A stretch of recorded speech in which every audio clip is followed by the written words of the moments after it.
Oh, I'm gonna have to hang up on y'all. I'm supposed to be on TikTok on this, y'all. Sorry.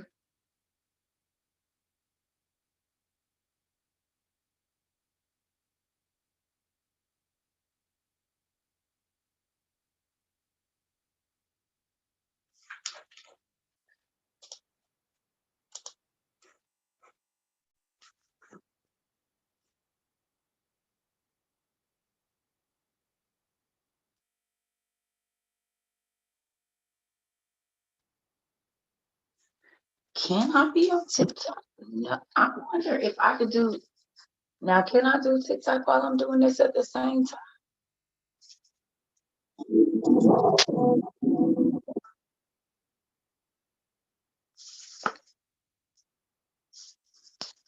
No.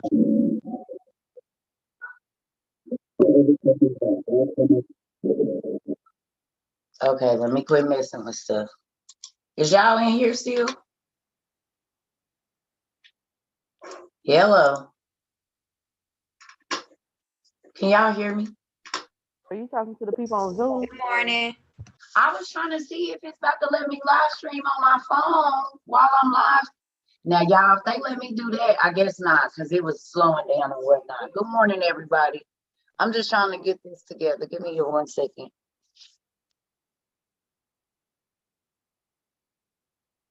Okay, so what's going on over here? Well, I can't see myself now. Make sure y'all, somebody, y'all got some. Baby, oh no, that was my thing. Sorry, y'all. Uh-oh. That was my thing. I'm like, what is that? So that was my TikTok, y'all. Somebody was doing, that's what y'all be doing too much on TikTok. Okay. Let me mute my.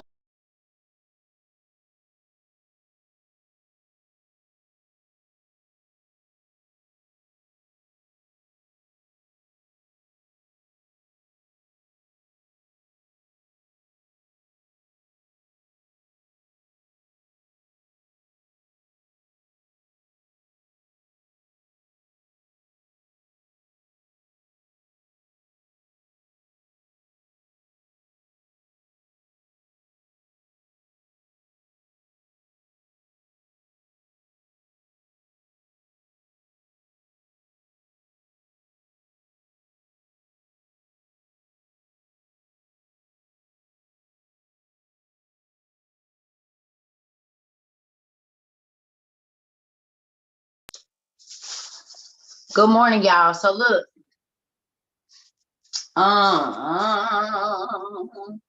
what I want us to do, we're gonna read really quickly first today, and then we're gonna talk.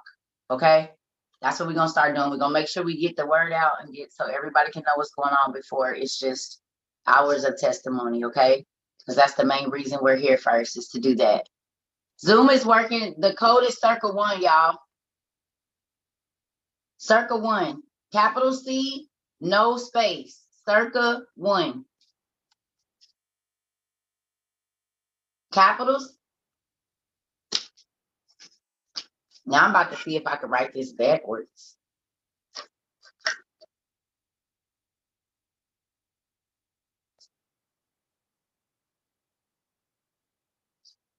Y'all making me write stuff backwards. So it would go this way.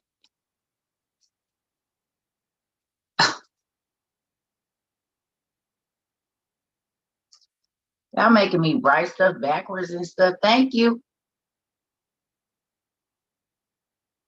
Let's see if this works though. It does. Now this A is about to be tricky. So we'll have to go this way. This gonna be the ugliest.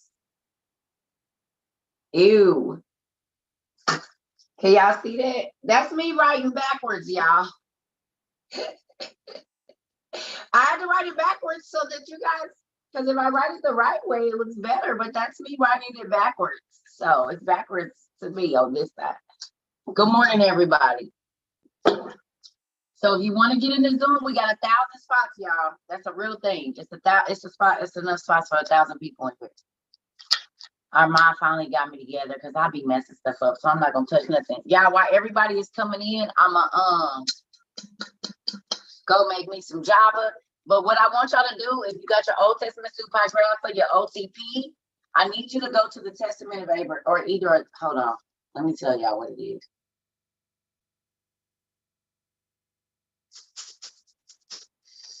Oh, y'all, my mom be having to flip back between these Apple devices and my Androids. It is not easy.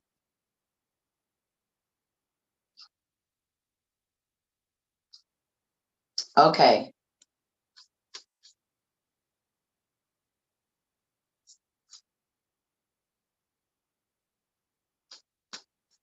It is on page.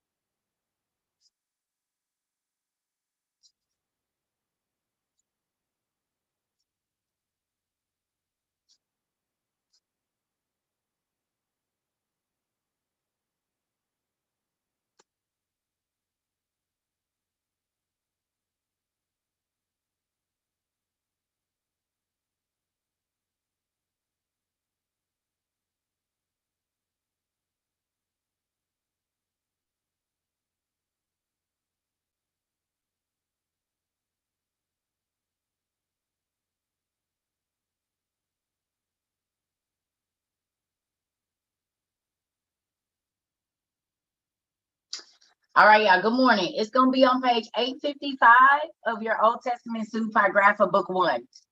So it's the Testament of Abraham, chapter 6 is where we're going to start, y'all, because I really want to get through this. I really want y'all to see it. How do you join the Zoom? The link is under my most recent video on TikTok and YouTube. And we on YouTube too. We live streaming on YouTube. The Zoom is always live streaming on YouTube, y'all. So I'm gonna go make my coffee real quick. Everybody get to that. As the new people are coming in, y'all, if they asking what we reading, it's on page 885 of your OTP book 1. I'll be right back.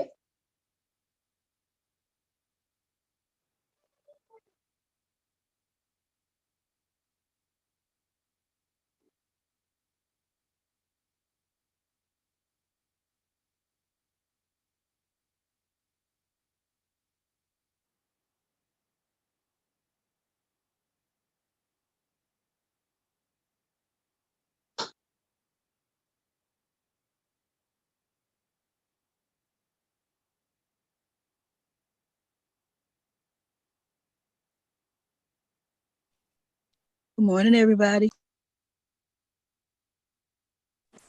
Morning. Good morning. Good morning. Good morning. Good morning.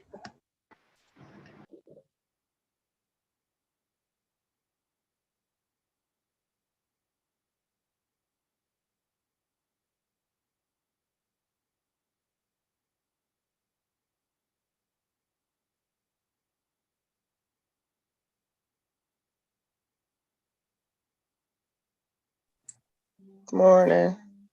Grand Rising, everybody. Good morning. Grand Rising.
Anybody hear me? Am I doing this right? Y'all make sure y'all phones is muted for me, please. Just in case. Sorry. Good morning, a dip-a-do. Good morning, how do you do? A morning, a dip-a-do. That's the song I used to sing to my babies when I got up. It didn't sound like that, but of course I sound like a croaking frog. What page? Sorry. 885. 885. Good morning, everybody. Good morning. So I want to say thank you to everybody that gave into the book fund. Y'all, I'm going to put out some more books today. One person has sent me some stuff through Apple Pay, y'all, and they is playing. They won't let me get to the change. I said, well, God, you'll let it release when it's supposed to. I don't know. They got some kind of crazy crap going on. But we got out 8 sets of books in the last couple of days, which is great. Folks was getting their books. It makes me excited. I got some emails about people being excited about having a book. So y'all, I'm grateful for everybody. If you're not able to send nothing in right now, that's okay. Don't worry about it. We always gonna need an extra dollar at some point in time. You know what I mean? So don't be worried about that. But hey y'all. So if you want to read along with us, if you got your OTP, either the actual book or you have it on PDF, I need you to go to page 885 of the Testament of Abraham. Well, it's 885. And it's chapter 6, y'all, because we got to start reading. We're not going to be on here very long, probably like 2 hours. That's it. Good morning, everybody. We on page 885 of your OTP, y'all.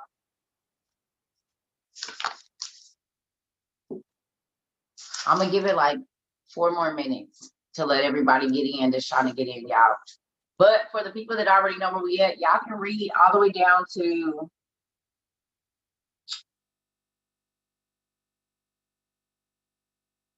chapter 11. Chapter 11. So while we waiting, y'all can start reading. Read all the way down to chapter 11. That way y'all be versed in what's going on. Page 885 OTP, yes. And read while we waiting on everybody to get in, y'all. If y'all coming to the Zoom, come to the Zoom. I want us to get to 1,000 people in here. I really do. Well, our numbers was at 300 for a minute, and then they just probably when I messed up the thing and people can't get in the link now. Cerca don't touch stuff you're not supposed to touch. But y'all go ahead and read and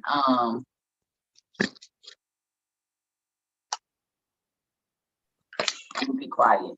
I'm gonna pause my thing too real quick. Or Excuse me, Titi Circa. I didn't catch the page number. I'm sorry. it's 885. Can y'all put it in the chat on Zoom for me, y'all? I don't know how to do that, but can somebody put it in there? OTP page 885, Testament of Abraham, chapter 6 through 11. Okay, thank you. Sorry. No, they didn't send me any money at all. But we already talked about that, and folks put themselves in jeopardy, and I was trying to help them not. So that's yesterday's news. You just joined. Okay, well, IMD Bank. Go to y'all put somebody give OD Mr. Banks, I can't see the faces, y'all. It's okay if it was a scam, but I was trying to tell everybody to wait. That's the thing, but we're not gonna talk about that. I'm not talking about that today. That's not what I'm talking about. When that was over, I don't be dragging stuff on for days, y'all. I'll move on. Somebody please send D-Bank the link, y'all, to the Old Testament Supergraphic download, the PDF, or either to the library.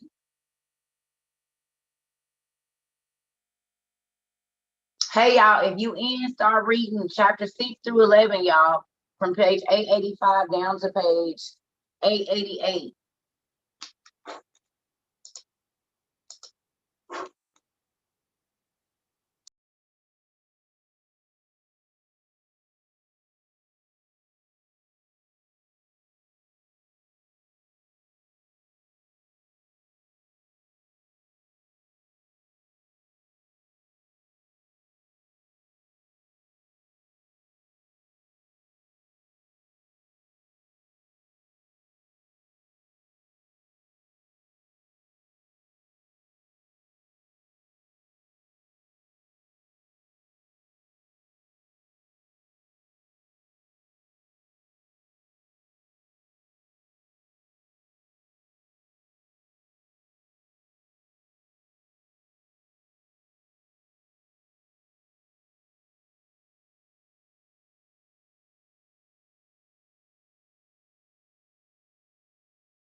Good morning, everybody. I know folks ain't up. It's too early. So let's get this cracking so we don't got to be here all day.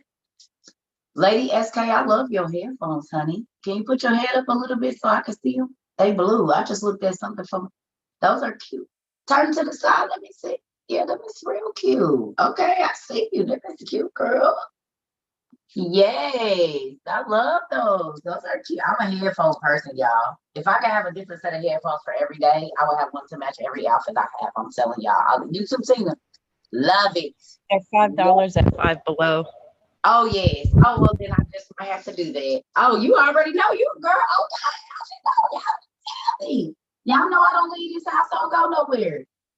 The Book of the Giants, yeah, we're not reading that today. We're reading about when Abraham was getting ready to die and the cool things that happened to him. And I want to see who picks up on what this is relevant to in our life today. Good morning. If you come into the Zoom, come on, because we about to start.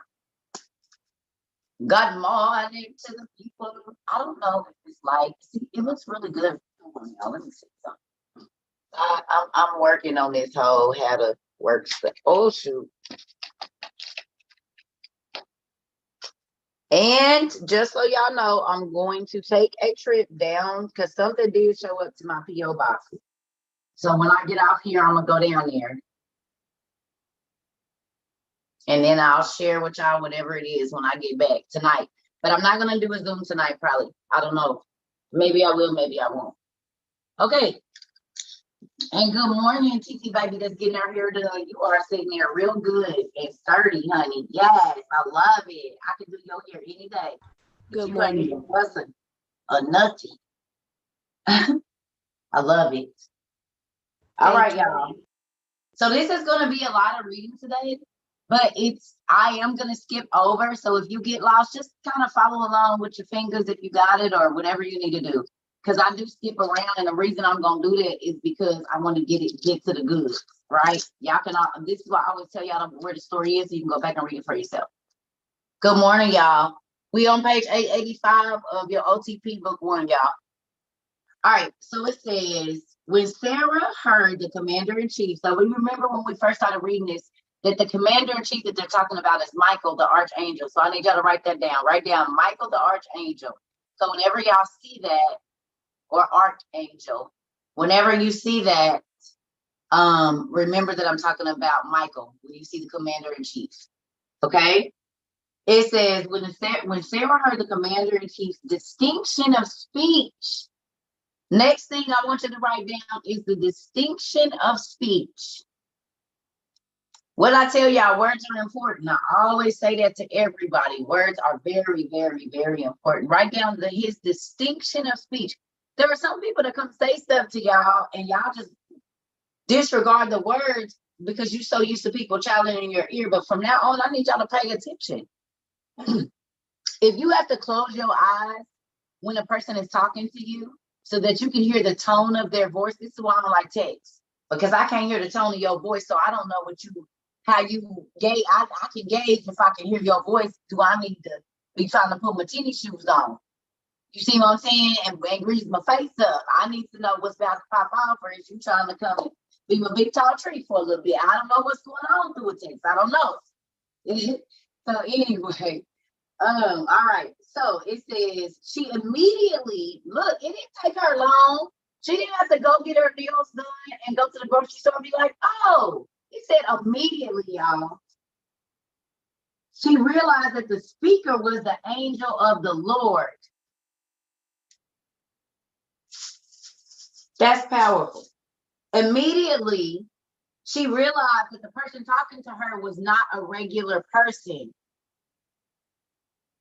Do y'all ears and eyes and spiritual ears and eyes be open enough to realize when God is allowing you to entertain an angel?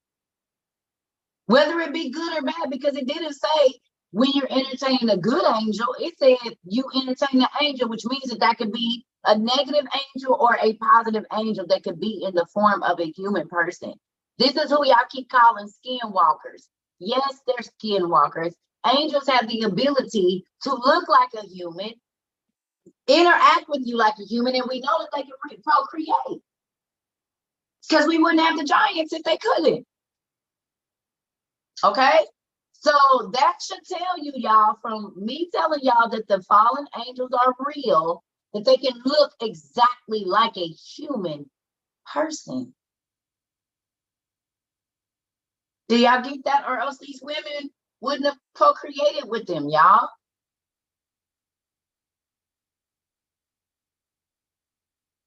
Okay? So we knew instantly she knew he wasn't a normal person. It says, then Sarah beckoned. So she called Adam. She said, hey, come here real quick. Come to the door. Come outside, boy.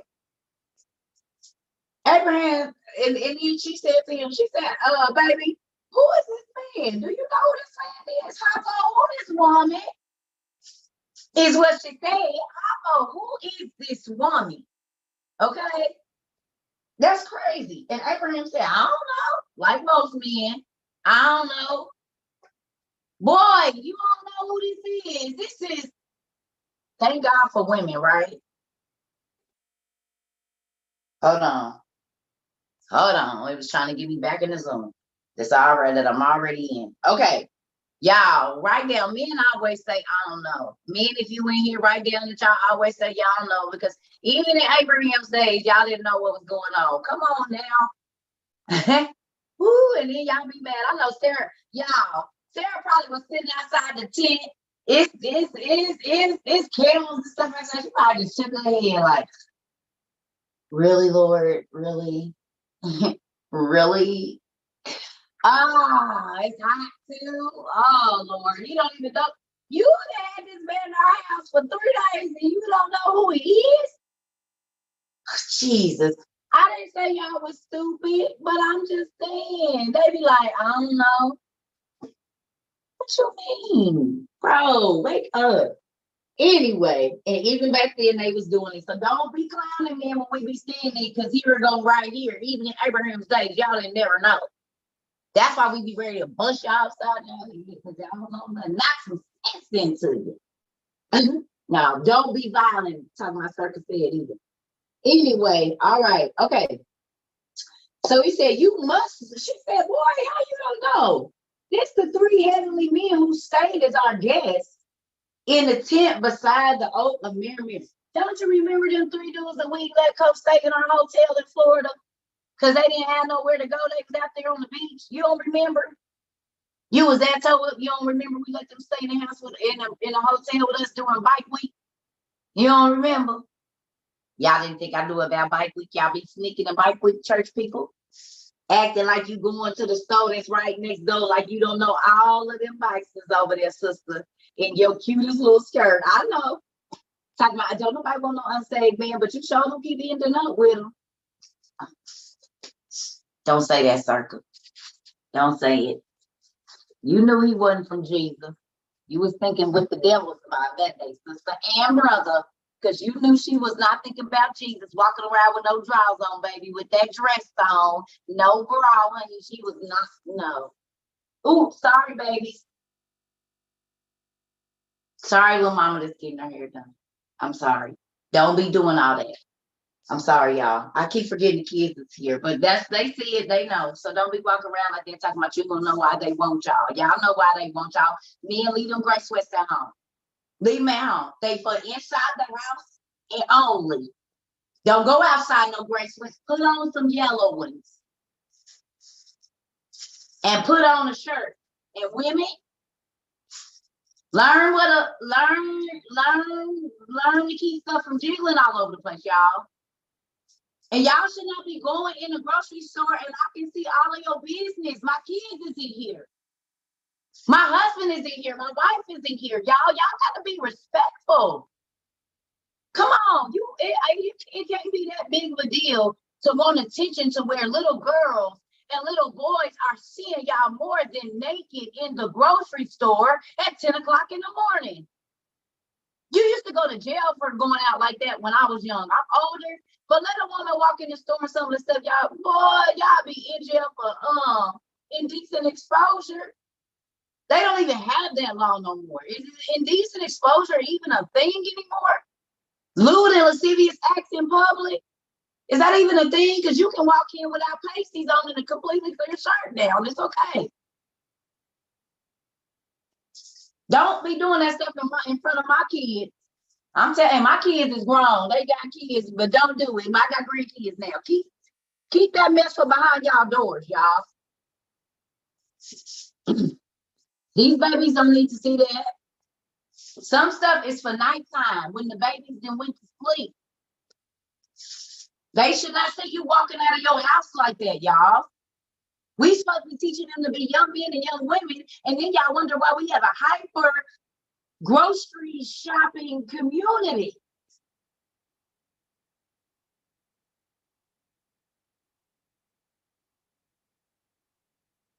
I worked in the shake them up, but I did not walk around looking like a person that worked in the shake them up.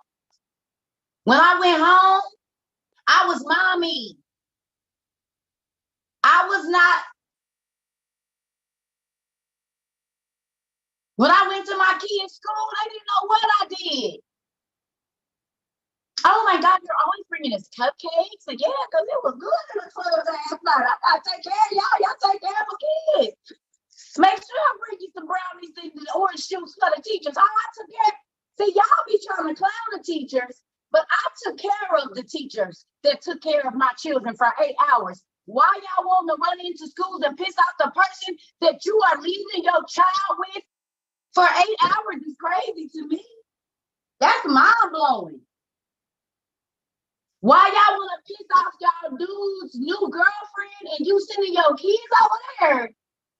It's mind blowing to me. No, I'm like, hey, girl, is there anything you guys need over here? Do you guys need some toilet paper, brush, soap, pasta, bleach while my babies is over here? Do you need me to send in some extra drawers? What you need, little mama? I ain't mad at you. Just make sure you take care of my kids while they over here. Y'all be trying to piss off the person and then wonder why we got all these dead babies. Quit aggravating people when they got your kids. Quit pissing your baby daddy out trying to use your baby as a token dads and moms. Just because you had a baby with her don't mean you got access to her shopping cart all the time. Once you left it and went on, baby, she got a new shopping cart. You don't get to use your goods in there, then baby. Oh, come on, we talking about something else. I'm just gonna go on back over here. I tell y'all right now, my baby daddies is not ever gonna tell you that I didn't even talk to them. They be hunting me down. My mama said, you the only person I know get pregnant and get ghosts. Honey, I ain't about to be dealing with you.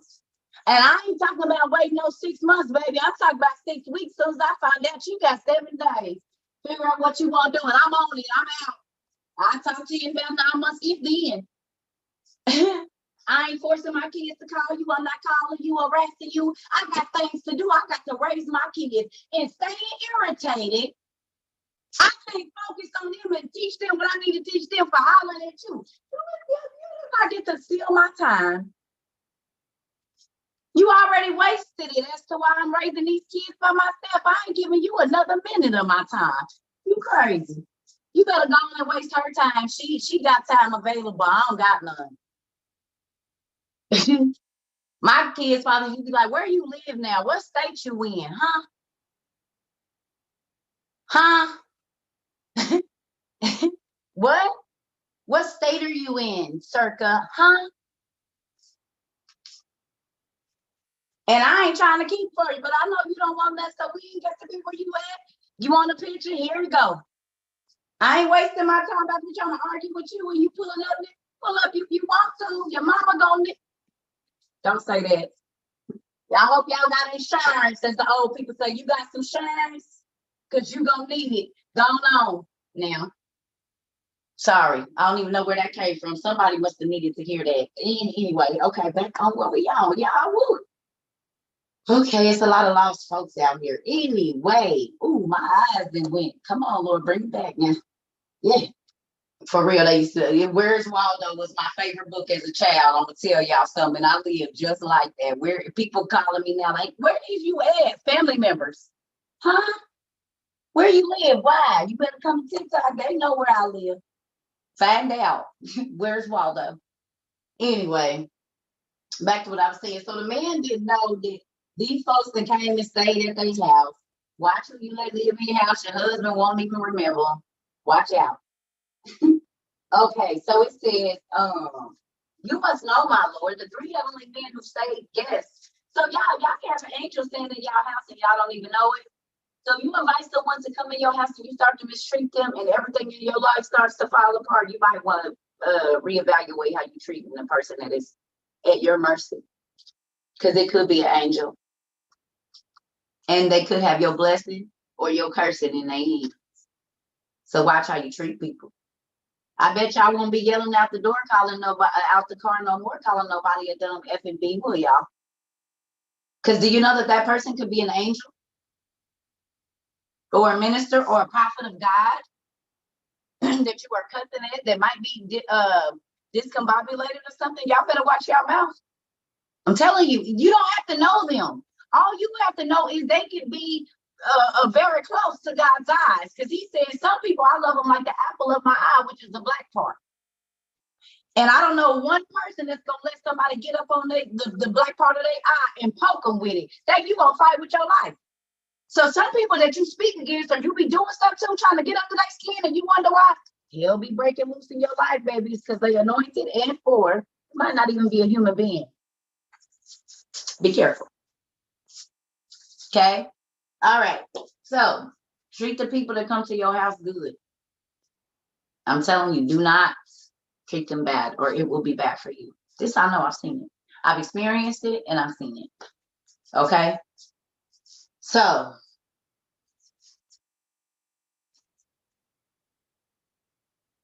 we'll talk about that another day. No, I'm gonna say it now real quick. When I first moved to Missouri the first time, y'all, I had to stay. I was with someone. We were waiting on our house, and some people treated me very badly. Okay, do y'all remember Michael Brown? Y'all remember how the city burns after he passed away? So there are witnesses that 5 years prior to that, I was living in that area. 5 years prior to that, I lived in the very area that burned. And y'all don't know this, but it's in my journal. If my kids ever come on here, they were standing there when I was saying it to the people. There were some people that mistreated me and my children in that area, literally 2 minutes from where this man was killed, y'all, in 2009. I was sleeping in my car, and the man told me, you can't sleep in your car in front of my apartment. They had a whole house. It was being real mean and nasty to me and my kids are well behaved. Yes, ma'am, no, ma'am, yes, sir, they don't touch nothing. And I couldn't understand why God was doing that. Do y'all know that I told this man's family, it was him, his daddy, and his mama, I want to say, was in the door. And I looked at them people, broken down. I had lost everything. It was crazy. And I said, the house that you guys will not allow me and my kids to sleep in, y'all won't even be able to sleep in it. And I said, and this whole area where y'all telling me that I can't stay and I can't be, I said, God will burn it down. And do y'all know that 5 years later, that's exactly what happened? If I gave y'all the address where I was staying and then showed y'all the 1 mile radius each way of what burned, it's exactly the city that I was homeless in, me and my children. West Florissant, me and my kids slept on West Florissant. The quick trip that they kicked down is the quick trip we ate at every day for almost 3 months. The McDonald's that burned down, that's where we washed up. There's a park right around the corner on that street where they keep sand and dirt and different things like that. Yeah, me and my kids slept in that park in our car. Sure did. Yeah, real life. And when it started happening, I wasn't in the city no more. I had moved to a completely different state, y'all. It was mind blowing to me. And the person called me and said, you remember when you said? I said, do you remember when I said that the city and the place that y'all think y'all can run me out of, my daddy own all of that, baby? And y'all is sitting at that door with cages now, worrying about somebody running up in your stuff. The very house y'all didn't want me to be in. Oh, the streets y'all told me I couldn't be on, baby, y'all can't be on now. The dream that you had the last day we was together when people was on horses and the city was around you on fire, baby, literally came true. 5 years later, y'all, 5 is grace if y'all didn't know.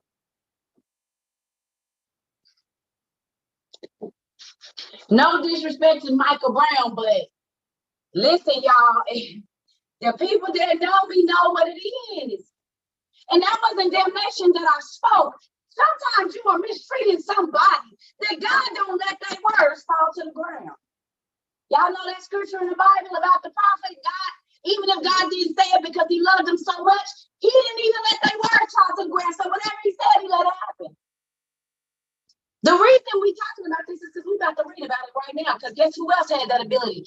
Abraham was so close to God that anything that Abraham said, it happened.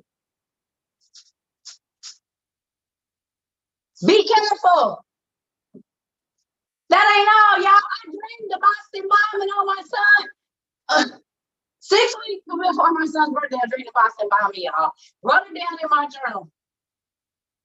Called my friends. And then it happened on my son's birthday. On his 16th birthday, it happened. Do you understand? Signs and symbols. God be trying to give us information. He sends people to you to test you.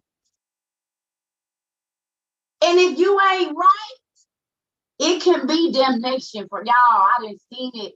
That's why I journal. Folks thought they was getting over on me. That's what I told you. If you can afford to buy them books and you don't, yeah, I ain't got to worry about sending them to you when you're doing wrong, because you're going to lose 7 times over what them books cost and maybe more. If you dishonest, you don't get nothing out of getting over, y'all. You really dig. Okay, look, y'all, and I'm going to get back to the story.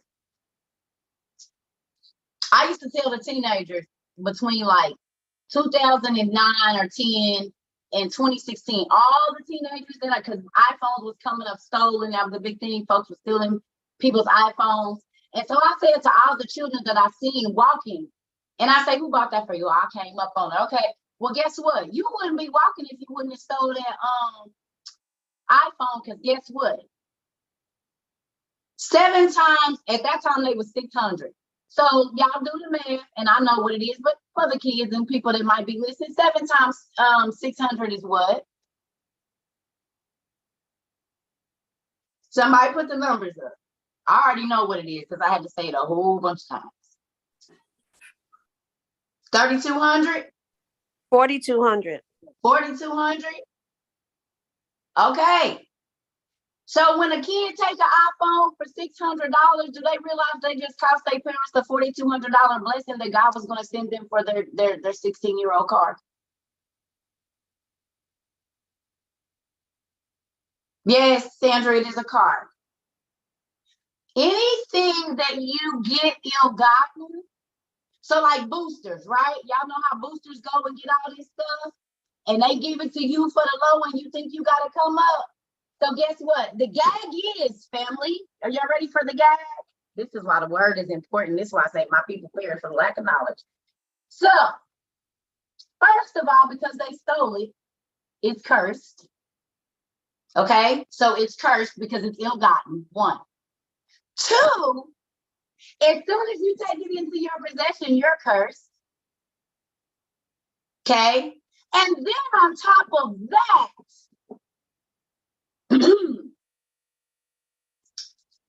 it's not multiplied by what you paid for it times 7. It's multiplied as the value of the item. So if you got $1,000 worth of clothes for $300, you're not going to lose 3 times 7. You're going to lose 7 times 1,000.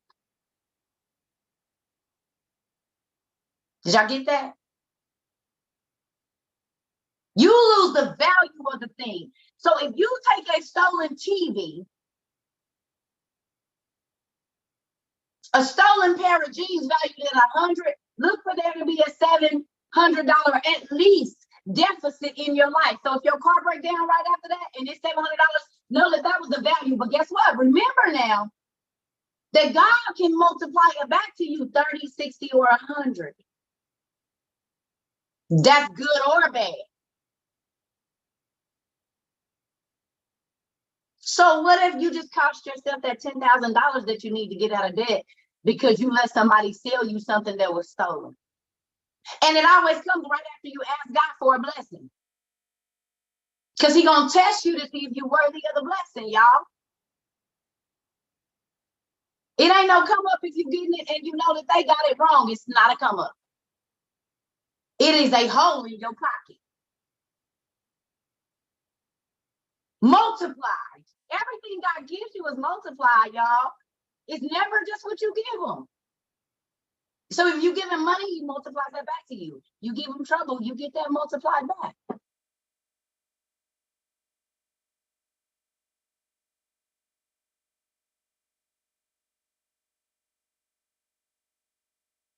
I'm just saying. So see, this is why it's important to learn God's math, y'all. Because God's math is not human math. That's why I told y'all sow a seed of $5 and see what God do for y'all. Because he stretches it, he multiplies it, he flips it. When we do it, we only get what we get. But that's also with your trouble. Like I told you, if you multiply your time in prayer to God, you will see how much more time you have to do everything that you wasn't able to get done before, because he can slow that time down and speed it up because he is time. He's outside of the realm of time. So how let me put it in a thing that y'all might understand, and we'll get back. You know how we go buy a DVD or how we watch a movie right now? And because we are not on the inside, we are not in the cast as they were making that, now we can rewind it and go back. But as they're making that movie, they can't do that. The movie has to be completely made first and finished in order for you to be able to go back and rewind it and move it to where you need to. Okay, y'all.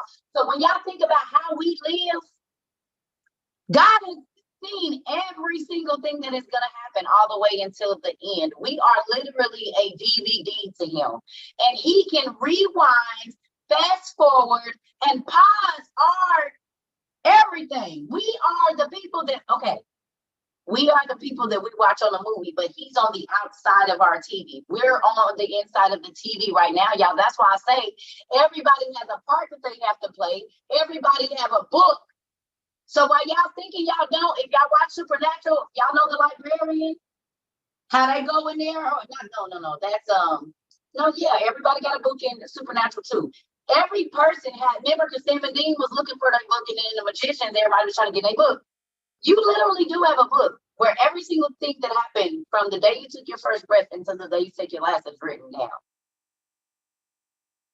Even the stuff that God said you forgot is still in your book. This is why I say when you get ready to go to judgment, God is going to call for your book, your manuscript, your part of the movie, and it's going to be opened. And all of the things that you said and did and everything. Again, a movie is scripted, right?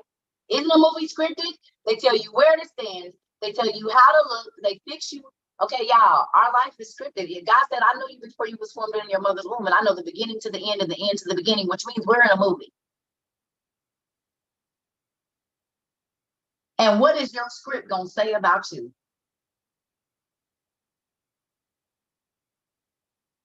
When you leave your body, y'all, and like I said, I gave this example to my auntie. She's passed on now.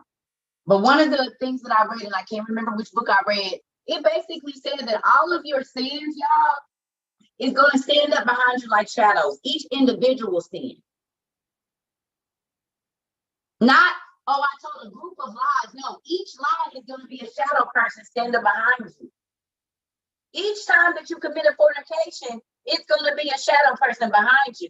Each time that you thought a nasty thought, each time that you, whatever sin you did, they're going to stand up like shadow people. So then when God is going through your book and he said, okay, on April 22nd, 2003, you told this lie. And you're going to try to say no. But remember, I told you, God said he's going to steal our mouth and your chest is going to speak. Well, the Bible and people say out of the heart, the mouth speaks.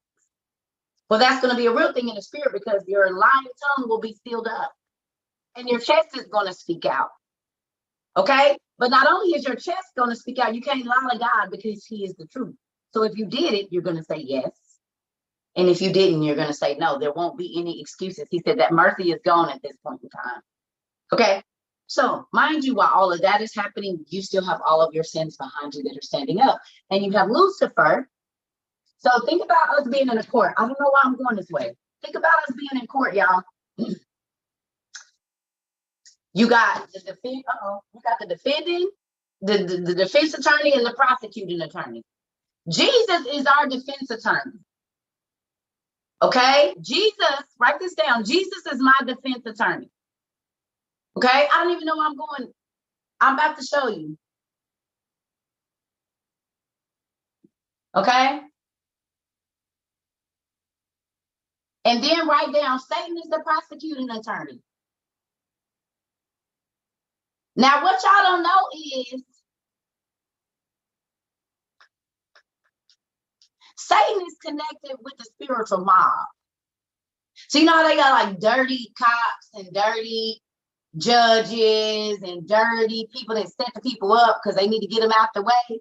So when you think about the demons and stuff, those are those guys. Okay?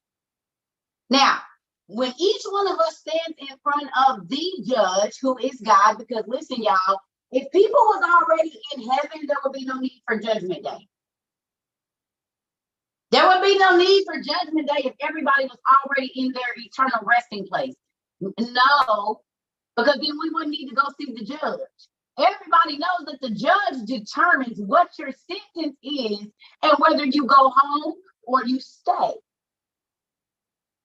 So when you think about judgment day and everybody say, oh, I know they up there where you, I know you a lie. Because if they're already in heaven, then why do we need judgment day? You've already decided where they went. So literally you're doing God's job. You're becoming the judge when he says don't.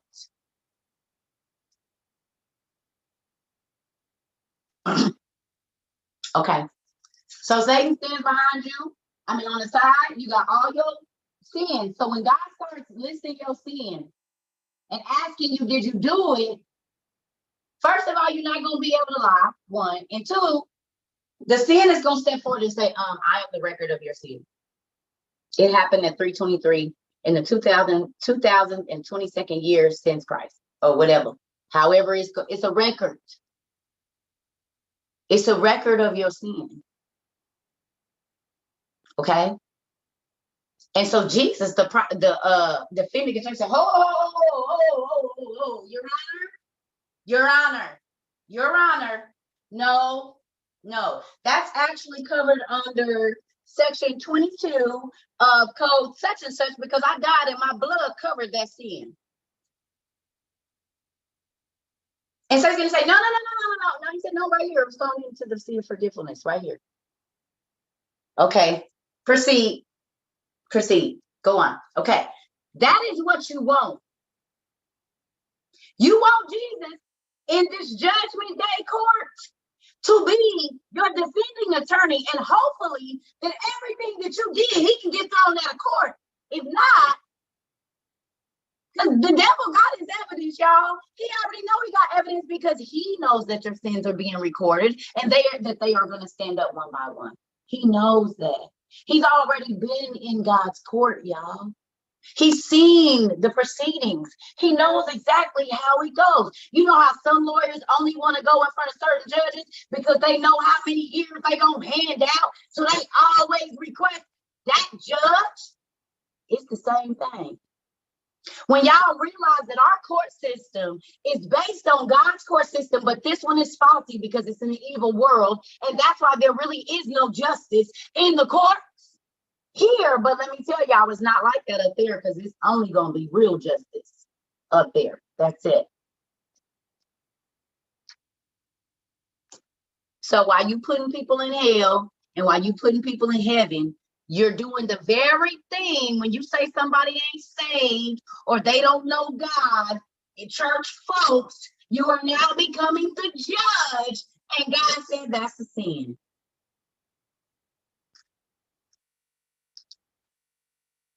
When you sit up in the pulpit and say, I know that this person made it to heaven, you have now been stepped into God's place.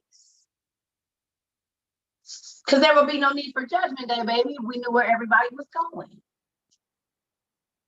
God would not have to come and bring out our book if we could determine where a person was at. And this might be an uncomfortable message, but it's the truth. And that's why we about to read about Abraham and how he died. So let's go. Y'all ready? Here we go. Sorry. Okay. Ooh, I need water. I gotta start bringing me a case of water in here. Okay, so he said, okay, we're gonna skip. We're gonna skip.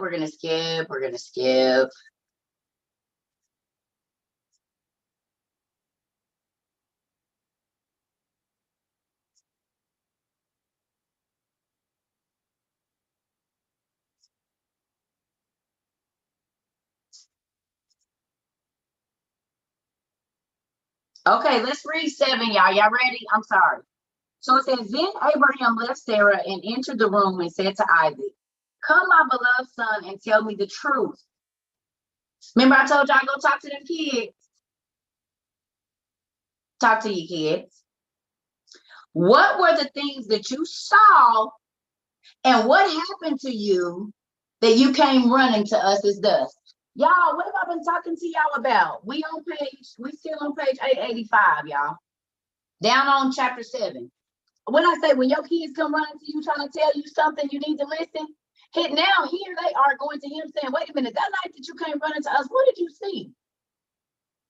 Why was you acting like that? Why was you so scared? Or why were you so amazed? Okay?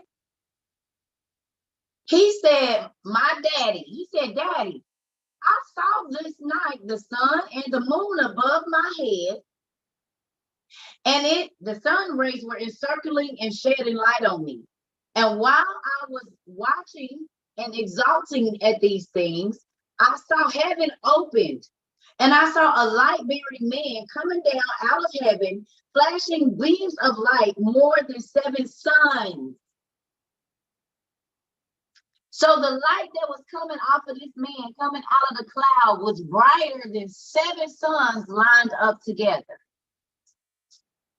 This is what Abraham's son Isaac saw. And y'all wonder why they fighting over Isaac and Ishmael's land or whatever. The 2 brothers, Isaac and Jacob. Y'all wondering why? Because these are the things that was going on with y'all got to understand. Remember I told you that even like when a prophet died, if God chooses a person, their bones is blessed. This is why these grave robbers are there. For the people that do magic, they understand that if the person was blessed in life, their bones are still blessed while they're dead. This is why in the Bible, they always dug up the prophet's bones and took them to where they was at, because wherever the prophet's bones was, they was blessed. So when you read that, and it says that they dug them up and took them to Hebron and took them to this place because those bones were blessed. This is why certain bones are in certain countries and they're the richest countries on the planet. Certain things are in museums, and that's why those people have remained in power for a very long time, because they understand the secrets. Okay, so there's that. And the sun like man, what do we see in Egypt all the time? And all of the Egyptian things that I've been seeing you, what do they have behind their heads? What do you see around Jesus' head?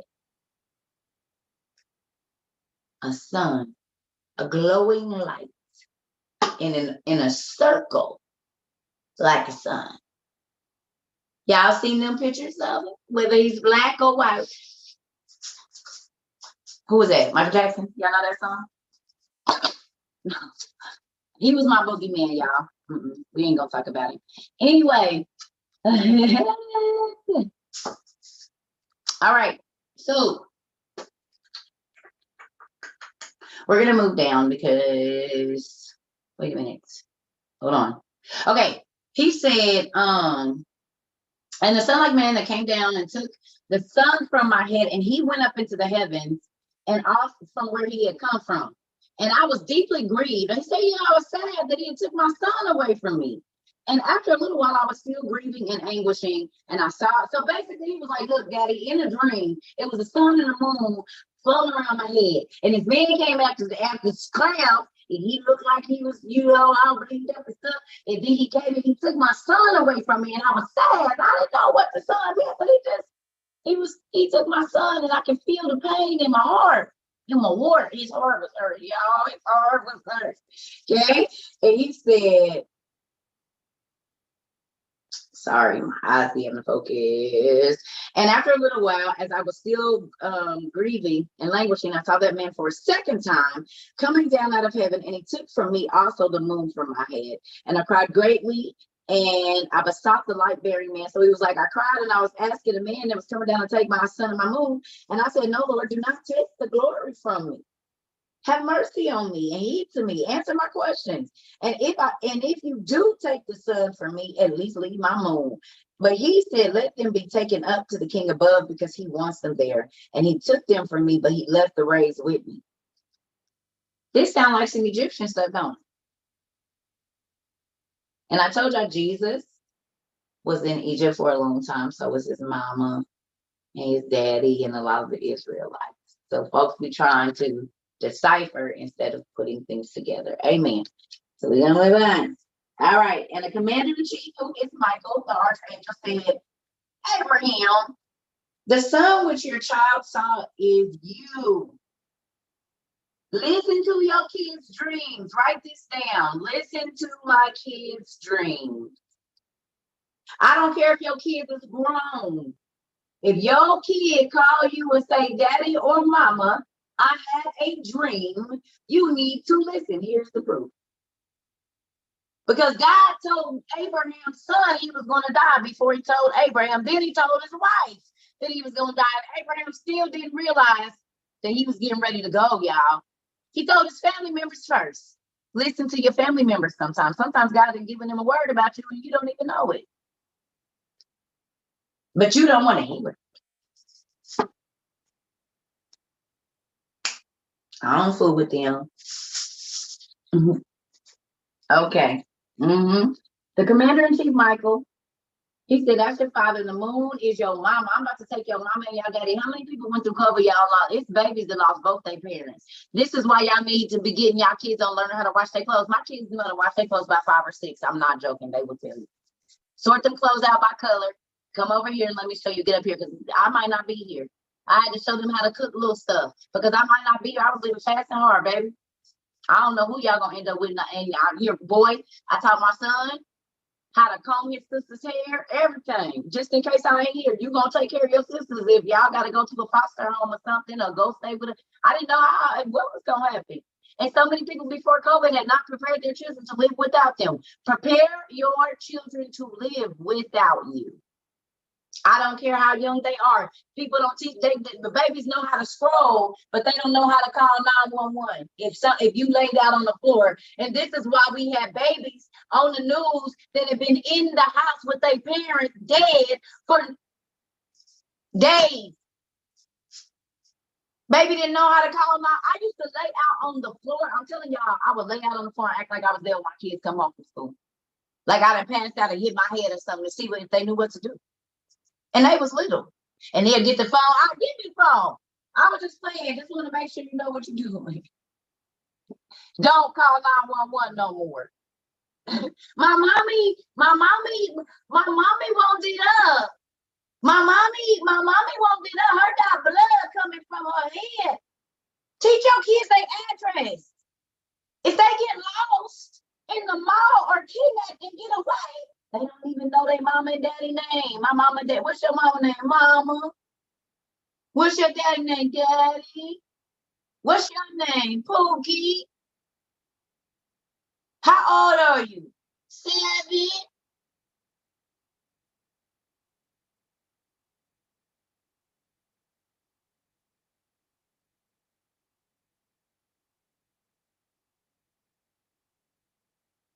It's a real thing. Y'all not preparing these babies. They not too little to know. For real. Okay, because as you can see, sometimes kids be telling he loves the baby so much, he's gonna let them know. And so then they have it in a bad dream, and you don't want to listen to their bad dream, and God is telling you what's coming to your house. I had a dream grandma got hurt. Boy, that was that movie you watched, and then your mom is in the hospital. Because he know you too busy to hear what he got to say. with the bills and your boo and your car and trying to make sure you look good, that you ain't listening to them kids, but the kids is listening. Okay. He said in the mama, it is your mama. He said in the light-bearing man who came down from heaven, this is the one who is sent from God, who was about to take your righteous soul from you. So God sent an angel, Michael, to come down and get Abraham. But because he was Abraham's friend, God's friend, God said, don't scare him. Just go get him. I love him. He's my friend. I don't want his feelings to be hurt or nothing. I want God to have death be like that for me. I don't want to be scared. I don't want it to be tragic, God. I just want you to love me enough to where you tell death, change your clothes and go get my friend. Don't go down there and scare it. Scared. Because y'all, my grandmother, when she passed away, she looked like she was scared. Like they found her and she was like,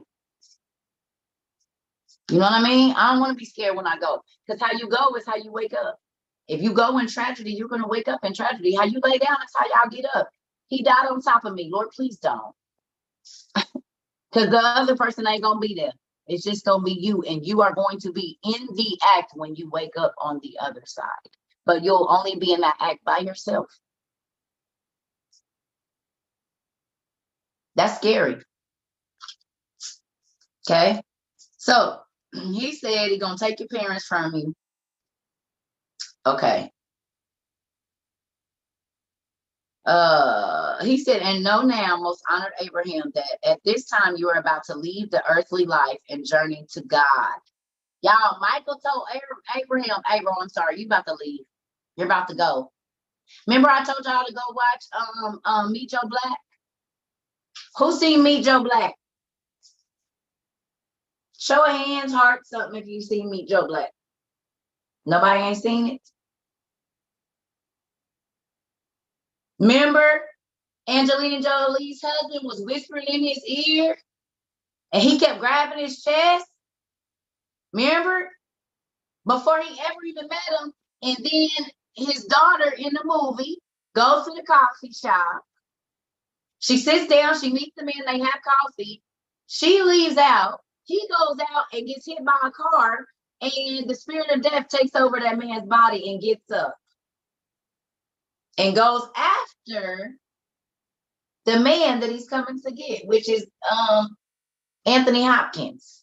So then she starts shopping with the spirit of death that is now inhabited the suit of the man. So she's thinking it's still the guy that she had coffee with. She don't know that that man died. His soul is gone somewhere, and it is the spirit of death that is taking over this body.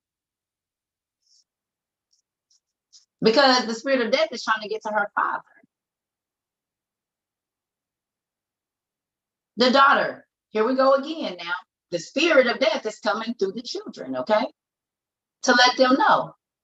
So she falls in love because she thinks it's the man that she met at the coffee shop, y'all. And don't even know it's the spirit of death that's coming for her daddy.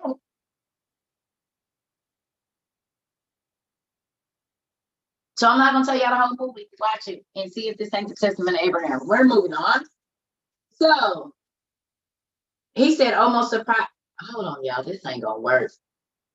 I told you I can't wear no tight ponytails or nothing. If you have my hair. I'm about to turn this light out too. Sorry. So that's probably what it is. Yeah. Yes.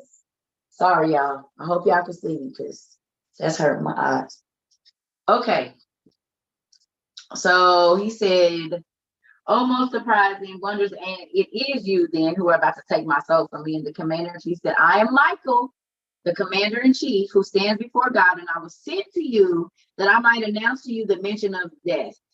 And then I shall return to him just as we are commanded. And Abraham said, now I do know that you are an angel of the Lord and you were sent to take my soul. He said, but I ain't going with you. Y'all, Abraham told Michael, I understand that you're telling me that I'm about to die, bro, but I'm not going nowhere with you, bro. I'm about to go lay down. That's what I'm about to do. And when the commander-in-chief, so when Michael heard this, he immediately became invisible. He immediately, write that down. Michael immediately became invisible. How many times on here have we talked about, y'all, that you was talking to somebody that came and said something to you and you turned around and instantly they was gone and it was not long enough for them to get away? I gotta go get me some water. I'll be right back. Think about times in your life where you have been talking to a person and turned back and they was gone.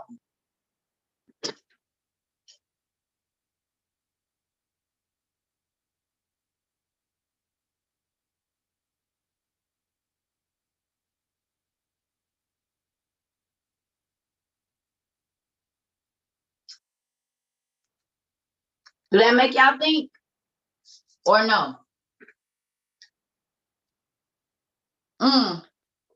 Okay. So here we go. We're gonna get moving along. I know we've been here a minute. Okay. So he went invisible. I'm trying to keep up. Okay. And he went up to heaven and stood before God and told him everything which he saw at Abraham's house. And the commander in chief also said this to the master, your friend Abraham also said this, I will not by any means follow you, but do whatever he commands. So Abraham told Michael, hey, bro, I don't care what you got. Look, not trying to hear you, bro. Tell God do whatever he's going to do because I ain't going over. You are bold to tell an archangel who people used to see and fall down and they near have a heart attack. Hey, bro, I'm not going over with you. Tell God do what he's going to do. You bold. I told y'all I'd be good. Y'all don't be wanting to read the juicy stuff. So he said, what am I supposed to do? Right? He said, what am I supposed to do? Okay. Almighty Master, do your glory and your immortal kingship command. Now, what do you want me to do? God said to the commander-in-chief Michael, go to my friend Abraham, and one more time, see, God give us chances, say to him, your Lord says, who led you, I'm paraphrasing now, y'all. God says, I'm the one that led you to the promised land. I'm the one that told you that I was going to bless you, even though you was too old, and Sarah's shopping cart had dust in it. It wasn't even nothing in it no more. The food was rotten there at that grocery store, right? There was no food in her grocery store. There was no fruit, right? And I'm the one that has been multiplying your seed as the stars of heaven. Okay, I'm the one that opened up Sarah's shopping cart. Okay, and I'm the one I said I will give you whatever you ask of me. Verse 8, y'all, 7. Look at 7. He said, truly I say to you that the blessings I will bless you and the multiplying. Truly I will say to you that blessings I will bless you and multiplying, I will multiply your seed and I will give you whatever you ask of me. Write that down. I need y'all to write all of that down. So write down, truly I say to you, so write down 7. Truly I say to you that blessing I will bless you and multiplying I will multiply your seed and I will give you whatever you ask of me. Write it down, y'all. Because this is the thing. I get so tired of hearing people saying, I'm not going to ask God. Well, don't, because I'm asking for everything he wanted to give me because he said ask for all, and I do. Y'all can keep on not asking. He said, you only get what you ask for, but if you ask me for it, I give it to you. Y'all see it right there.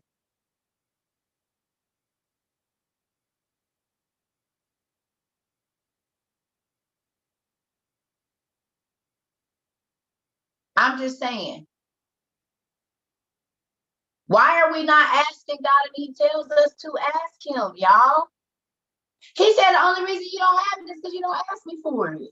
And when you ask me, you don't believe that I can do it. That's why you don't got it. I ask for everything.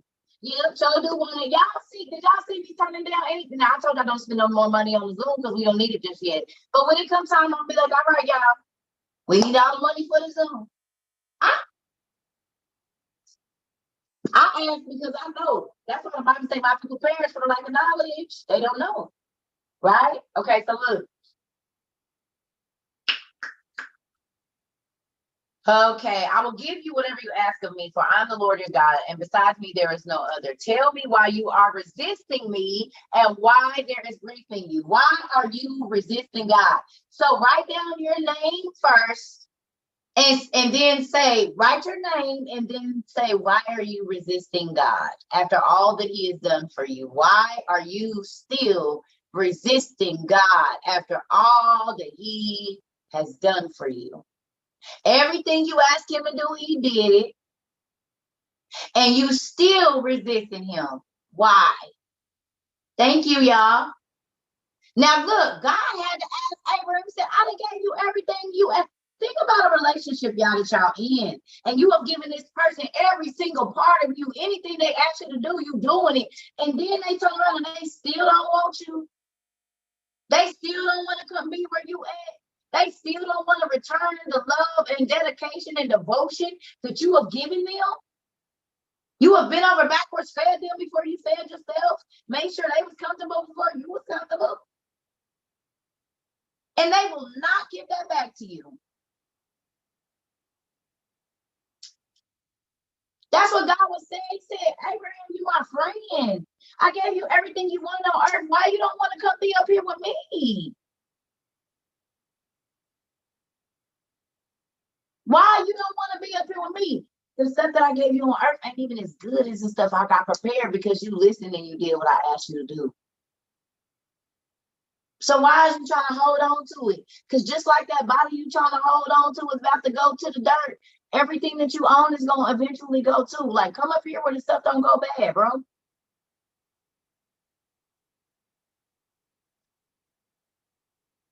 Okay.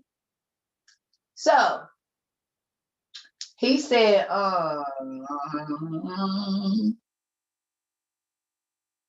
tell me why you are resisting me and why there is grief in you and why you have resisted my archangel Michael. Do you not know that all those who spring from Adam and Eve died? And not one of the prophets escaped death, and not one of those who reign has been immortal. No, not one of the forefathers has escaped the mystery of death. All have died, all have departed into Hades. Did y'all get that? Remember when I told y'all to read Nicodemus? Because everybody goes to the same place. Remember we read in Ezra where the good people went through the fire and the bad people went through the fire. It's just what happens to you depending on how you live on this side, what happens when you go through it. So good or bad, we all going through the same thing when we leave our body. Not one person is not going to go through that. But if you was evil, then you get stretched down in that fire. If you was doing whatever, y'all read the punishments in Ezra, y'all know what they is. Okay. So ain't nobody escaping death, not even the people that thought they was immortal escaped it.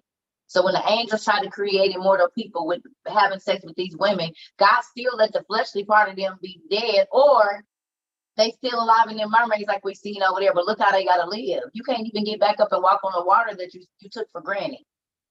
I mean, on the ground that you took for granted. And it's so funny that they always call it Gaia. Well, they are women of earth, because when they die, our skin goes back to dirt. Gaia is earth.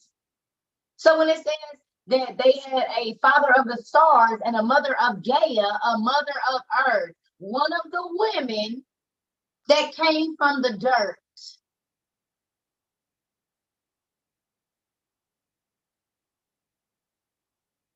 Period. Because Gaia means earth.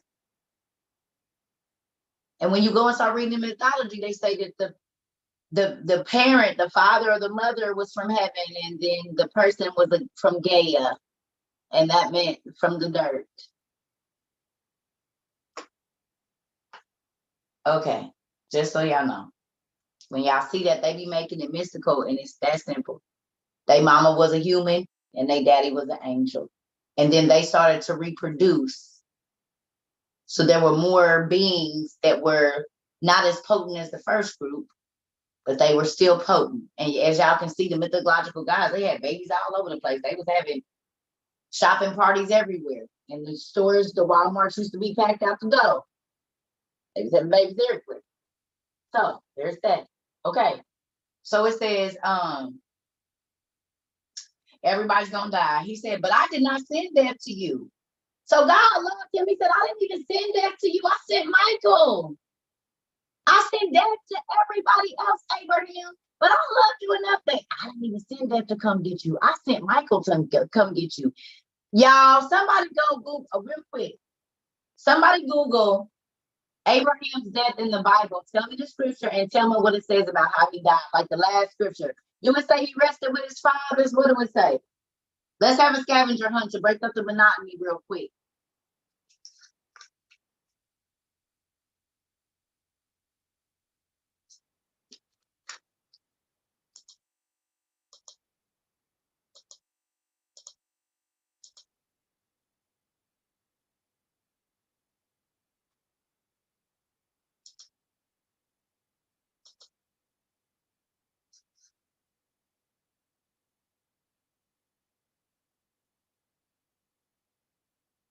Y'all welcome.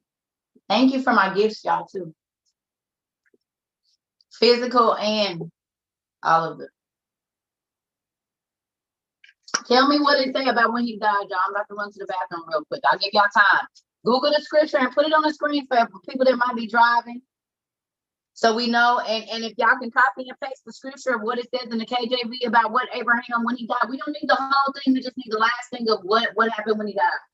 So we can see the difference in what we're seeing right now in our OTP from that. But folks say that when do you reference the Bible? I'm about to show y'all how to reference the Bible to the stuff we read, y'all.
Sorry, y'all. Y'all got it up there?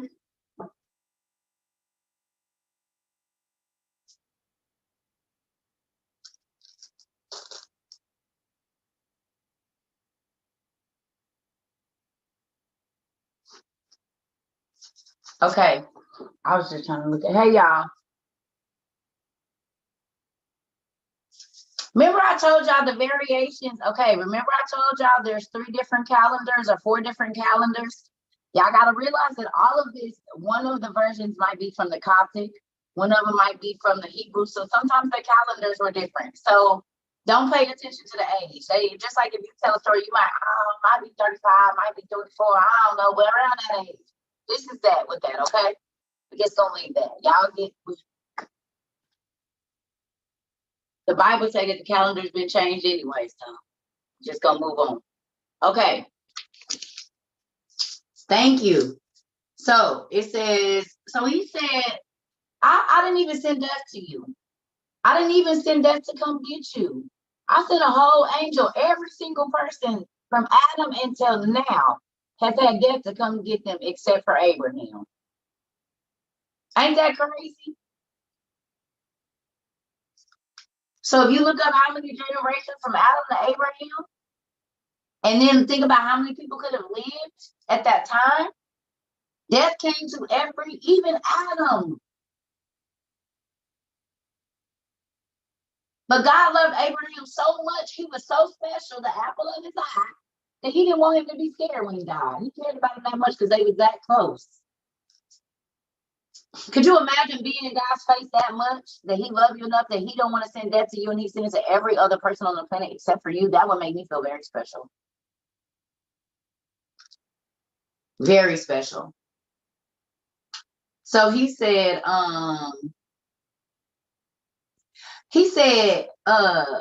not one of the forefathers has escaped the mystery of death. All have died, all have departed to Hades, and all have been gathered by the sickle of death. Y'all know what the sickle of death is? That's the thing the reaper has. That's what a sickle is. A sickle is used to cut down wheat and corn and stuff. It cuts it. It's real sharp. It's for harvesting so that you can just gather up everything. So it gives a clean cut, like on the mountains that's petrified trees. A clean cut. So you got to think if they had a sickle, they could cut that tree down with precision, y'all. Because it's a harvesting tool, right? Right. So, and God says when he come back to get our souls, it is a soul harvest. As a matter of fact, in the Left Behind series, they have a book called Soul Harvest. There's a book in the Left Behind series called Soul Harvest. Okay? So, he said, I didn't even let death come to you. He said, and I did not, let me see. I did not allow fatal disease to befall you. So God didn't even let the diseases that come along with death come on Abraham. He said, you're perfectly healthy. I did not permit the sickle of death to come upon you. I did not allow the nets of Hades to entwine you. I did not ever want any evil to come upon you. Remember those stumbling blocks I told y'all got to be put in your way? And y'all force yourself to climb over them and then say, God, why you let this happen to me? No, he never wanted it to happen. He threw all of the stop sticks out so that your car would go on the flat so you couldn't keep going in the wrong way. And you decided to do like most criminals and try to keep on going with your plan. And that's why you're sitting on 4 flats now. Spiritually, you're sitting on 4 flats. Because every time that God rolls out a spiritual stop stick, you try to gun it over it. Write down spiritual stop stick.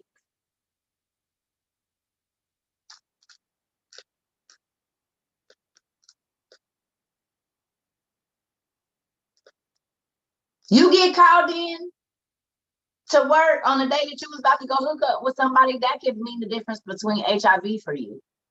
Or herpes, or something that you can, and I'm not knocking nobody, I'm just saying, it could be a life change. That person could be a murderer. They could be a stalker. If God is laying out spiritual slapsticks for y'all, even for your job, the job might bring more money, but are you going to miss the time with your kids? Is your daughter or your son, something going to happen to your kid, but you got that bag though? Because who are you leaving your babies with? So you can go get the bag. The Bible saying everything you do, I need y'all to write this down. Count up the cost. And that's not talking about money. Your actions cost something. Your thoughts cost something. Your words cost something.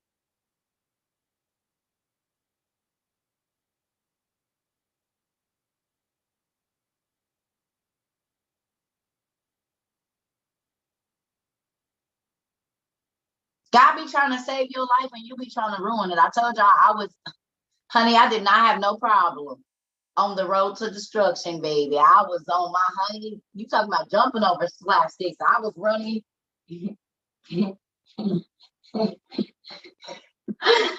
I'm about to and tuck it right over this bad boy. You hear me? I'm about to get it. And I used to be in gymnastics in real life, so I'm telling y'all, I was a tumbler. You hear me? On them things, swinging like I got this guy. Don't even worry about it. I'm about to. Boom! Good landing, Lord. I got it. Don't even worry about it. For real. Real life. I was a gymnast in real life for a little bit. It's a real thing. Ah, yes. And I was a better tumbler than bars. I'm telling you, in the beam, no, I was falling off. So see, I didn't at the beginning. I had a problem with walking a straight line. God knew I was gonna be off the straight line thing. He had to get me back on. I'm a straight line person now, though. 30 years later, I tell you that I don't want nothing but a straight line, baby. Unless God is curving it a little bit. Oh, I know y'all heard this before, but let's get it out. GPS, God's positioning system. God's positioning system. GPS, God's positioning system.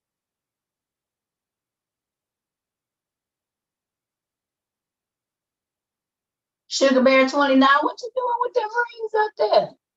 Sugar Bear done put some rings up. What that mean? I wear a size 5 1/4. And it's a free hand on both days. And I keep seeing them rings now. If you want to send me a ring, I wear 5 1/4. There you go.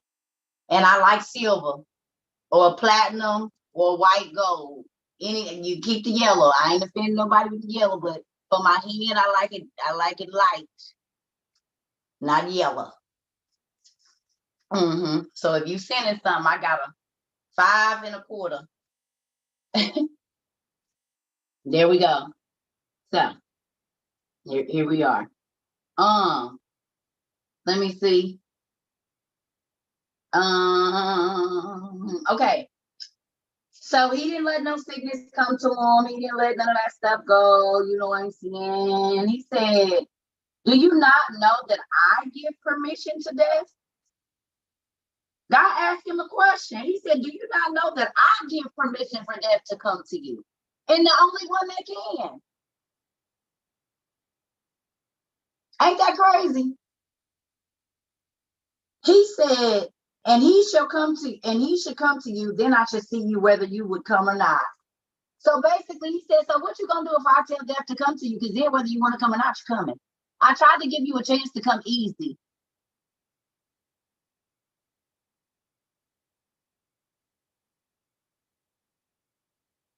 We not reading nothing in Genesis. Y'all,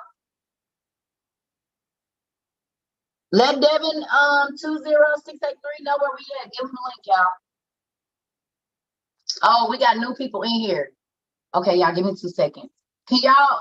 I'm about to go change because this one's the top. I'm not about to do it. I'll be right back. I'm about to burn up and overheat.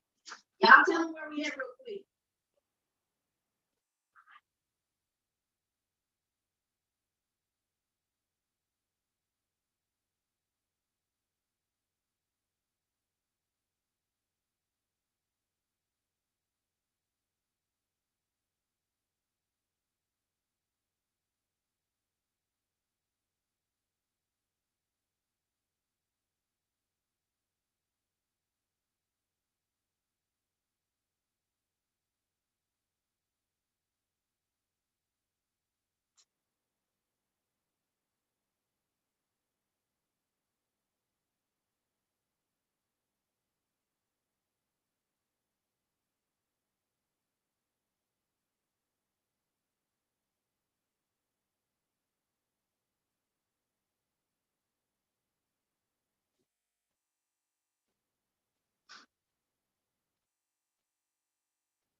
Ooh, yeah, okay.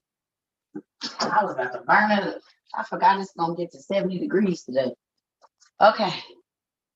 Oh, this little room is in between my living room and my bedroom, so I forget that it doesn't have any outside walls really.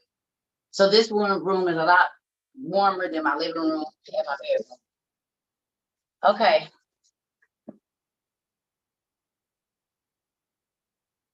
God's positioning system. Okay. So y'all see, real quick, and I'm gonna get moving. Y'all see that basically God said to Abraham, I've given you everything you want.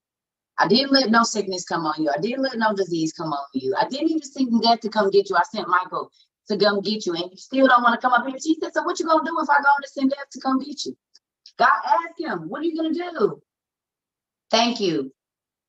And he said, let's just move down. So number 9, the commander-in-chief received the exhortations of the Lord and went down to Abraham. So he received his orders, and he said, when the righteous man saw him, he fell upon his face on the ground as one that was dead. They always, so now Michael then came in his regular clothes.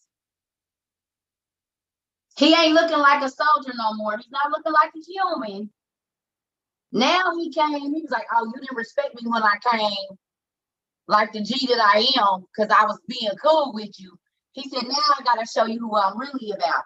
And as Adam did, Abraham then passed out. He didn't fell out. He passed out. He's like, oh my, boom. Ooh. This is what I've been talking crazy to the whole time. God said, go on down there and put your pen down, because I'm tired of Abraham. I'm tired of put your pen down. I'm going to take that soldier suit off. So Michael, y'all, I could imagine him, look.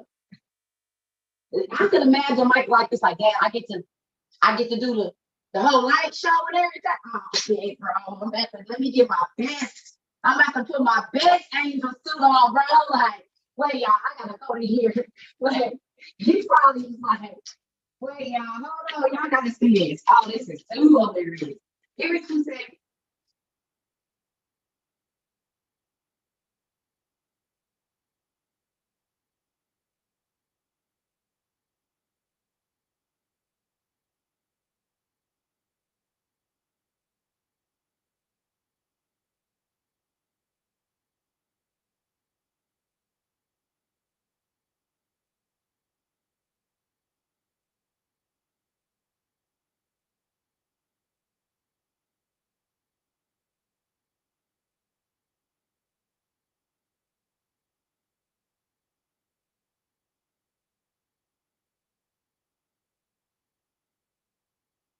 Y'all, could y'all see Michael coming through like this, y'all?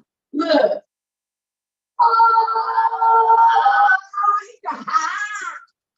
he got his best angel clothes on, y'all. He came through all the way. Oh, hey, bro, hey, see, I told you. Could y'all see him in his best angel white, y'all? Yeah. See, you didn't know who I was, bro. Could y'all see him? Could y'all see him? He done came. He done came in his angel white, y'all. I'll be right back. Hold on.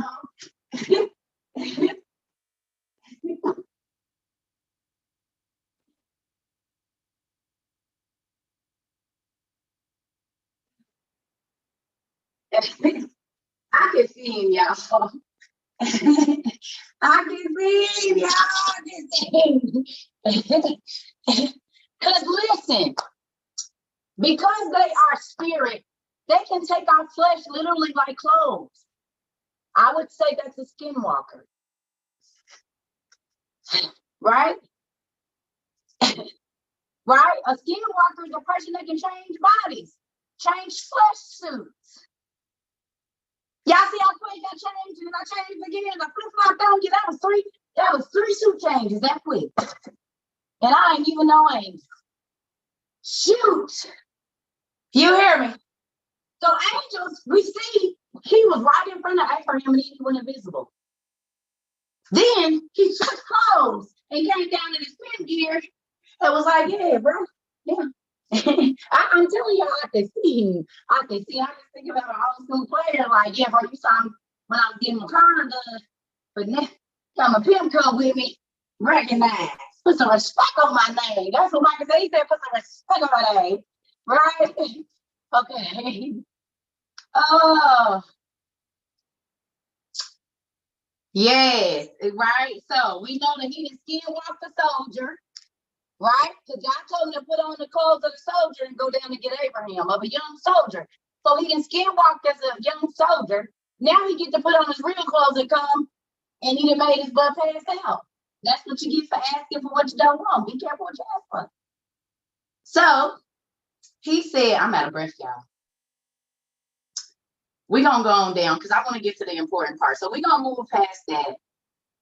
And I want y'all to go down to 9 and 6. So go down to 9 and 6, y'all. So the 9 first, and then where you see that 6 on the left-hand side, read right there. So y'all see where it says, we're going to skip over a little bit. He said, and I too fear, yet I ask one request of you. And now, Master Lord, hear my plea. So now Abraham then changed his speech. Y'all see Abraham changed his speech. If you skip down to chapter 9 and then go down to verse 7 and 8, like 7 right there, and go over a little bit. Or I'm sorry, 6, not 7, 6. Abraham went from telling him, I ain't going nowhere with you to hold on. Well, okay, wait, before you come get me, because now he knows he ain't got that bass in his voice no more. Because Michael that came down in his spin clothes, y'all, and he realized who he'd been talking crazy to the whole time. He came with the gap. He came with the block, like, bro, you're leaving. Let's go. Moving along. Look. Right? He put that strap out on him. He had that good old angel stab. Right? I could just imagine how he probably came with the angels rapping in the back, Kanye choir. Every hour. Yeah, I can see it. Y'all don't know that song by Kanye, do y'all? It's a good song. I like it. Anyway, I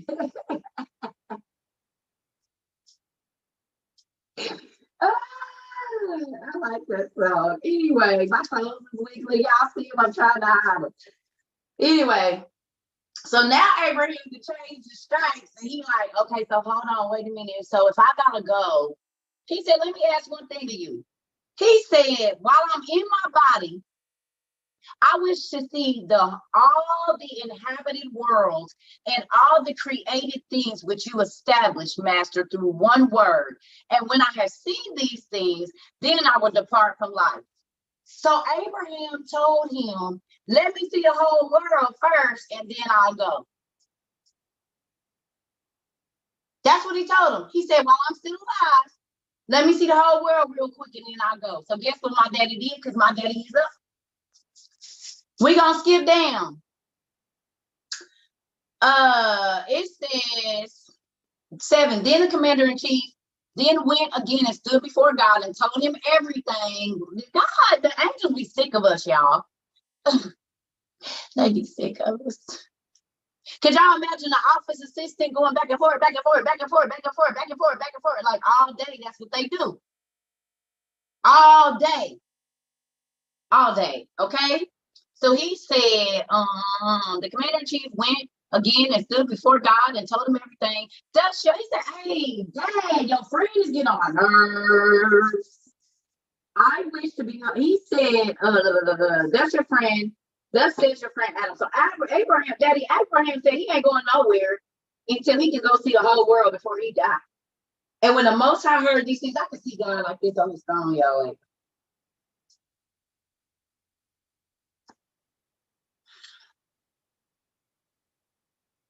I'm so sick of him. I'm just so, you know what? Michael, you can't do it. Now, I done sent you down there 4 times. Like, you know what? I might just have to go down in my Jesus suit and do it myself. Nah, he probably didn't say that. I don't know. I'm paraphrasing. I'm joking. Lord, don't be mad at me. I'm just trying to make it abusive. Okay. So anyway, he said, When the Most High heard these things, he again commanded the commander-in-chief Michael and said to him, take a cloud of light, care bears, write down cloud of light, care bears. Cloud of light, care bears. And then go back and watch how they used to turn the lights on a cloud, like it was a car. A cloud of light, maybe. Y'all remember they used to turn the lights on, they could turn them off and be visible and be invisible. Care Bears, y'all, here we go. This is where they get the Care Bears from, the cloud of light driving and turn the lights on and off in the clouds. It's right here. Care Bears. Okay. So take a cloud of light and the angels who have authority over the chariots. So look, did you know that there were angels that was just chauffeurs? Write down, there are angels that are just chauffeurs. They drive God around wherever you want to go. And chariot is like a slave. Write down chariot equals slave real quick too. Chariot equals slave. Chantel, I wish you was where my baby was at so you could do my girl's hair. I really do, baby. Y'all, if y'all need somebody, I don't know where she at, but she. But I've been Mississippi. Look, I left California, came to Mississippi. I've been trying. When you was talking about running from your baby daddy, girl, the boy then popped up at my house on Friday. I was just too through. Like, no, I blocked you. Why are you harassing me? Wow. I was like, you talking. Look, listen, I'm telling y'all, I've been seeing, I don't even be knowing, God, I told y'all we all connected. Yeah. So thought I was playing. Yeah, or UFO, chariot slave UFO, you're right. Chariot slave UFO, y'all. Good job. So look, he said, oh, that'd be crazy. I'll be telling y'all we all connected. So look, he said, and the angels, this is why pastors always had a person to read. That's why they got that person. We gonna give me a person. And the Lord said, we gonna give me a person to read because I be missing them a place. This ain't church, but we gonna have one of them people around here shortly. Don't worry about it. Because I need one. And I need my juice person too, y'all. I ain't got no orange juice. I'm gonna give me a loincloth too for my little thing for y'all. I'm playing. Okay. Take the angels who have authority over the chariots and go down and take the righteous Abraham on a chariot of cherubim. Write down, take Abraham on a chariot of cherubim. So there's angels who guard over the chariot, but then there's actually a cherubim chariot. Did you all know that there was a cherubim chariot? Somebody keeps saying spaceship. Yes, a lot. We're about to talk about it right here. Okay. It says, and take righteous Abraham on a chariot of cherubim and lift him up into the air of heaven so that he may see the inhabited world. So when y'all see in the ancient Egyptian writings and writings all over the world, and you see flying devices, yes, baby, they was in the space before we went to space. Here we go. Because if you read the Testament of the Giants or the Book of the Giants, it says that they flew a cosmic journey to see Enoch. In order to fly cosmically, you have to get out of the atmosphere. That's a cosmic journey. It says that Mahia and Ohia, the twin giants, flew a cosmic journey to go see Enoch to ask him about the dream that they had about a flood. That's in your Dead Sea Scrolls, y'all. So if you want to read that story, that's in the Dead Sea Scrolls. I think it's in the OTP too.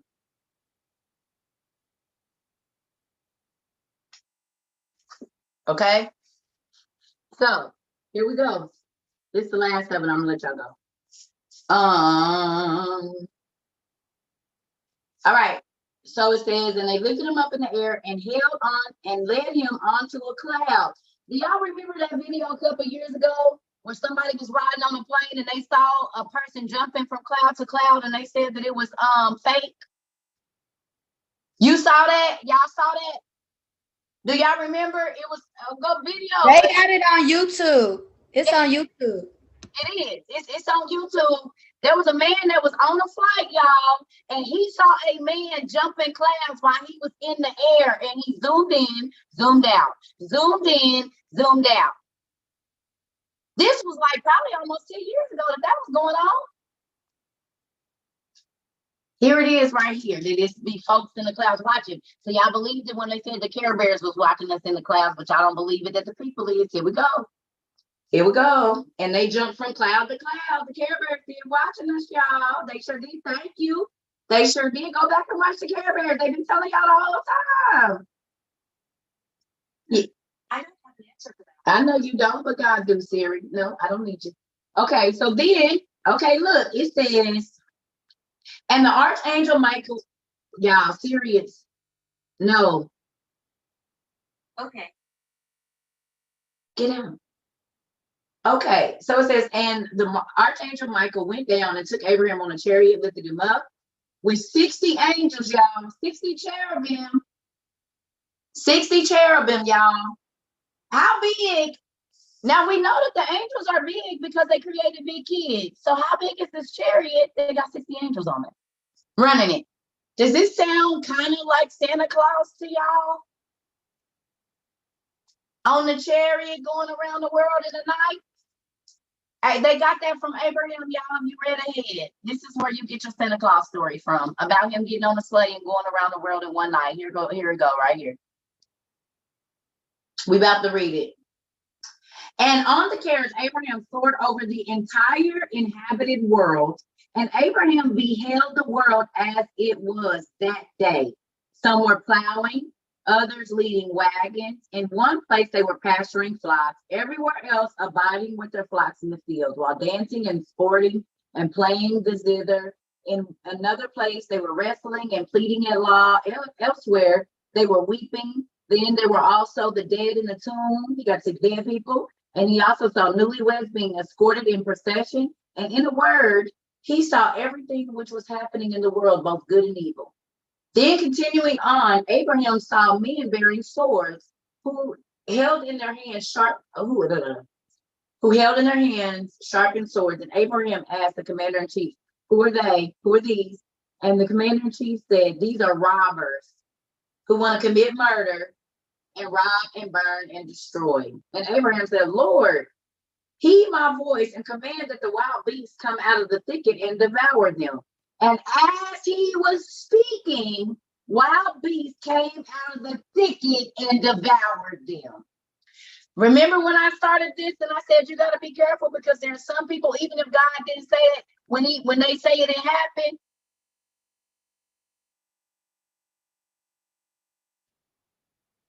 Be careful. Be careful of your words. Plenty of kids that say, I wish you would die to their parents, and their parent died that night. I've heard the story several times. People said, I wish that person was dead, and the person died that night or that day or within a month. And they wouldn't know.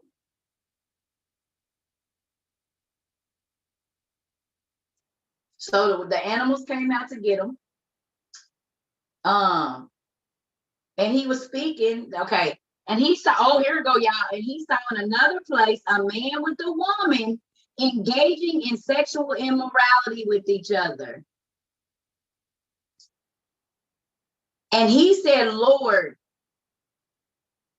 command the earth to open and swallow them up. And immediately the earth split in two and swallowed them up. Go on and sneaky leak if you want to. You better hope God don't let the ground open up and swallow you up. Ain't that crazy? And immediately the earth split into and swallowed them up. In another place, he saw men breaking into a house and carrying off the possessions of others. And he said to them, Lord, command that fire come down from heaven and consume them. And as he was speaking, the fire came down from heaven and consumed them. This is how close Abraham was to God, that whatever he said, God let it happen.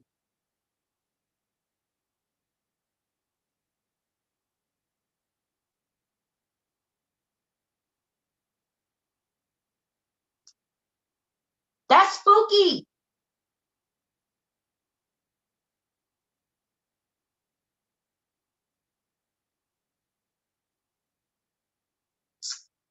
And immediately a voice came down from heaven to the commander-in-chief speaking thus, Michael, stop that dang chariot and turn Abraham around, because it ain't going to be nobody alive fooling with him. Turn it around. Bring it back. No. Backwards. Bring it back. Look. God had his little I can see it, y'all. God was in there like this. No. Look. No. Bring it back. Bring it back. Bring it back. Bring it. Turn this mother around. He gonna kill everybody. Traffic control. I can see it, y'all. See, I told y'all the Bible is a horrible movie. Everybody, I'm telling y'all, it's the truth. Oh Lord. So he said, turn that car around. That boy cannot drive. Get him out the car, because Lord, I ain't gonna have no bump or nothing fooling with him. Ain't nobody gonna be alive. Whew. Hey, hold on, y'all, because it's hot.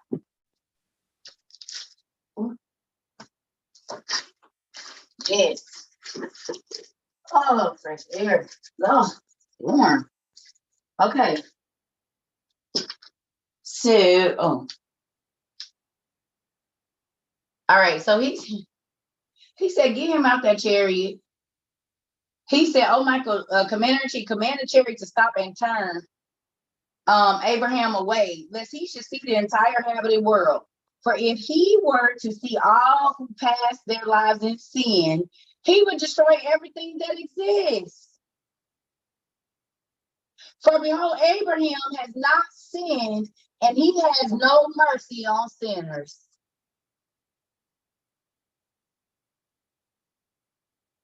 God kept him from sinning, y'all. Scary. Be careful who you talk crazy to. Be careful what you do in front of people. I've been telling y'all that. Y'all better be careful. Y'all don't know who's close to God and what their gift is. He said, but I made the world and do not want to destroy any one of them. But I delayed death of the sinner until he should convert and live. This, dear Christians that come to me and ask me, why is this important for salvation? Why you passing judgment on people? God said, I let them sin until they convert and live. Keep your mouth off of people, church folks.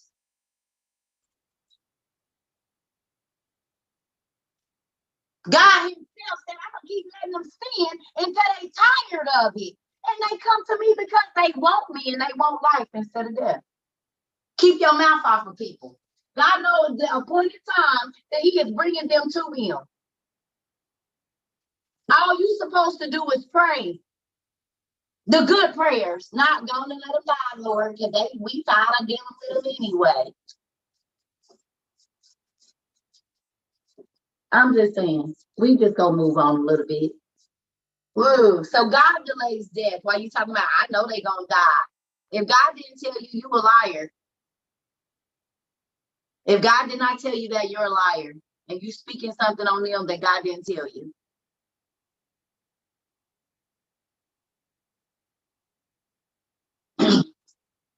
Anyway, so now conduct Abraham to the first gate of heaven, so that there he may see the judgments and the recompenses, and repent over the souls of the sinners which he destroyed. Because you kill people and they didn't do it. You passed judgment. So now he had to go to the first heaven to ask for forgiveness for killing the people. But y'all don't want to give people that kill people forgiveness. God did. Because at that moment, in a way, he became a sinner. And he hadn't. Think about this. They say you can lose your soul on the last day of your life. He almost did that. He had never sinned until the day before he was getting ready to die, y'all. So he lived a holy life, and on the day before, the day he is leaving the earth, he committed one sin, and had he have not asked for repentance, he would have not been going to heaven. Why are you talking about once saved, always saved? Evidently not. Because God loved him so much, he got to go get repentance, because he knew if he didn't, he just turn that chariot around, that Abraham was going to bust hell wide open. Here we go. On the last day, he lived however many years, and he lived and never sinned, and then on your last, oh, that would suck. That would suck. Y'all, toes wiggling, I know. Ooh. And there he, okay, so look. 11, Michael turned the chariot and brought Abraham toward the east, to the first gate of heaven. And Abraham saw two ways. The first way was straight and narrow, and the other was broad and spacious. Keep walking in with your tool out if you want to. Write that down. It's two ways, the straight and narrow or the broad and spacious. Write that down. Broad and spacious, where is everybody at? And straight and narrow, you're going to be walking alone. Broad and spacious, everybody is there. Straight and narrow, you're going to be by yourself. The Zoom is on mute? No, it ain't. It's not muted. What, oh, sorry, y'all. The YouTube been on mute this whole time. Well, now it's recording. Now y'all can.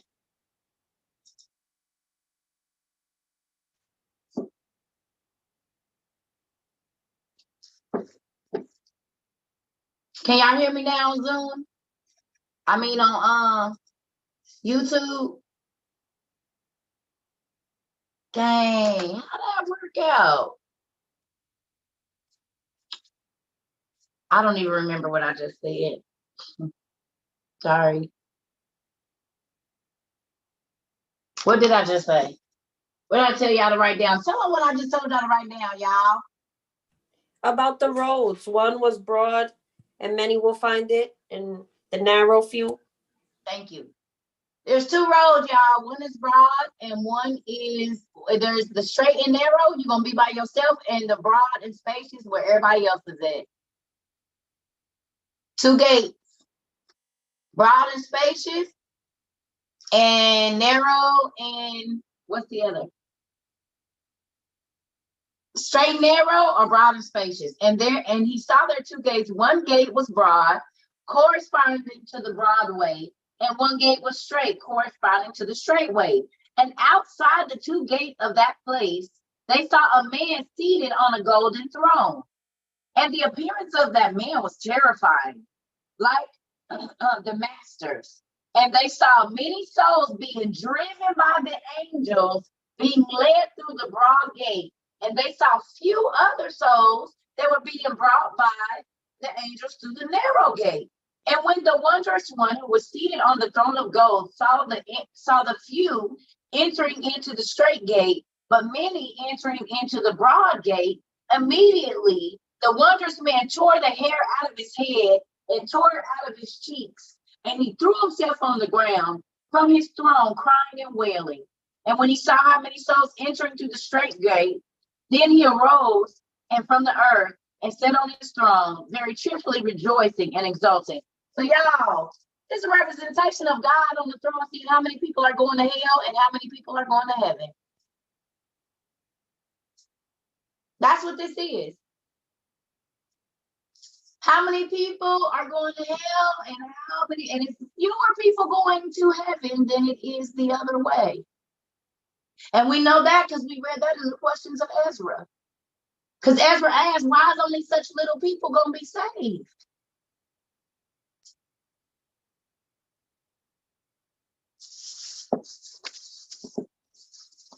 Here we go.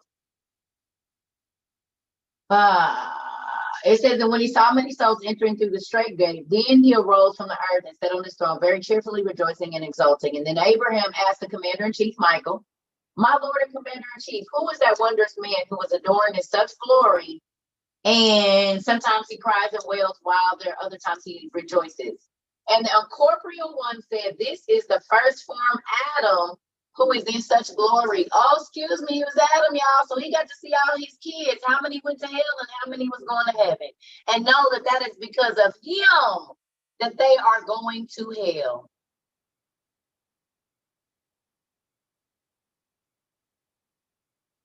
It was Adam watching all his kids get ready to get tortured and burned. But he was happy for the few that did make it.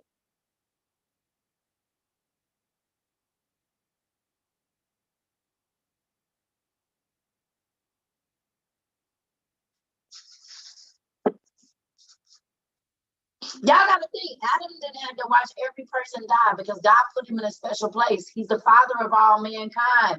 So in him and Eve, and now look, I got to turn the light on for this one. I'm about to bust y'all head. Y'all ready? Y'all ready for y'all heads to be bust real quick? Look at this, y'all. The angels that created children with the women had to watch their children be destroyed too. That was part of the punishment. So here's the second time that has happened that the parents sinned, and the sin that they created, the judgment was passed to their children. And the pain of, I'm going to make you sit and watch how you destroyed my creation and you started this sin. Now you're going to sit back and watch it. Because I feel the same pain that you feel, but magnetized because I created everything. All the people, all the souls, all the flowers, everything that you're extracting out of the earth that you're using up. And I have to sit and watch y'all destroy my creation. So now you gonna sit and feel what I feel.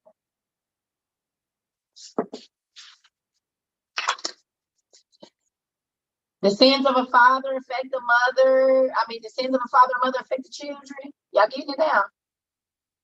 Because what you put into your kids, you got to suffer and watch them go through it. So if it's not good, then you have to suffer and watch your child suffer. You have to be in pain and watch your child suffer because you didn't teach them right.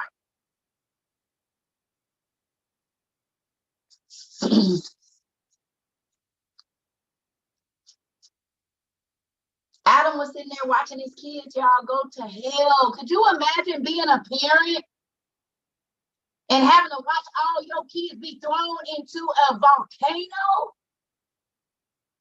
To be present for that. You can't grab them. That's Mama.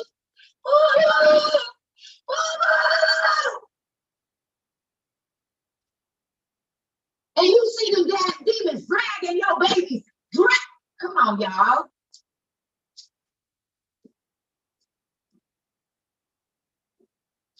It ain't nothing you can do. Imagine Adam's pain. Seeing his kids dragged off to torment every last one, and he don't get this kid none. So every person that has been born after him, whatever their punishment is, he's going to have to sit there and watch all of the billions and trillions of people that have been alive be dragged off or ushered off. Who seen the movie, y'all, with Demi Lovato, Ghost? The good people alike came down. The bad people, demons, came and dragged them away. All of a sudden, you are sound like them people that's taking those bath salts right now, as a matter of fact. Have y'all seen the people, the sounds of the people on bath salts make? If you go back and watch that movie, the same sounds that they was making in that ghost movie is the sounds that the people that be on the bath salts out in your videos is making right now. It's the exact same sound.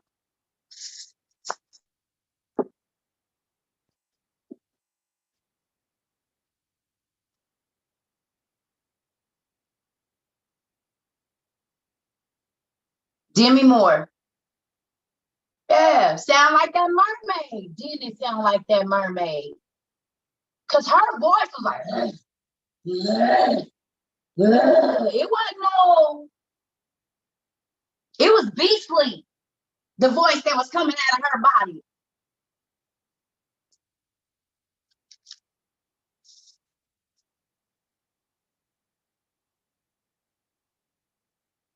So it's Adam. Let me turn this light back down. Dang, that happens quick.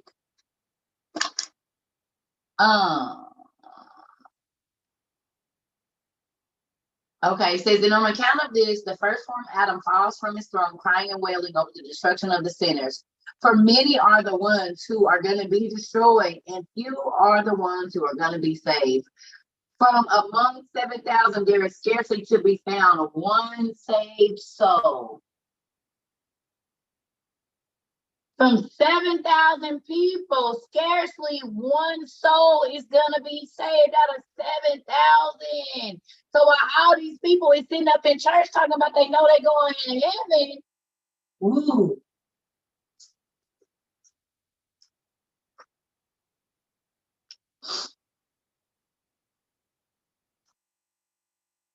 That's scary to think about, y'all. That one out of every 7,000. And listen now, that's not just the people, the 8.5 billion people. That is from Adam until now. One out of every 7,000.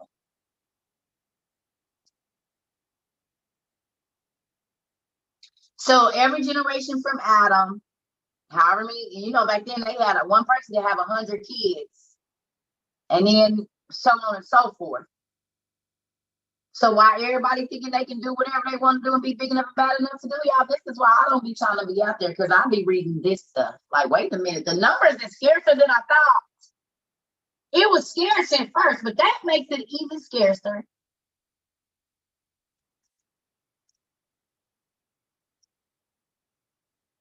So while y'all keep on thinking, oh, I'm going to do what I want to do and God going to forgive me, here's our daddy, Adam, crying because some more of his kids is going to hell than heaven.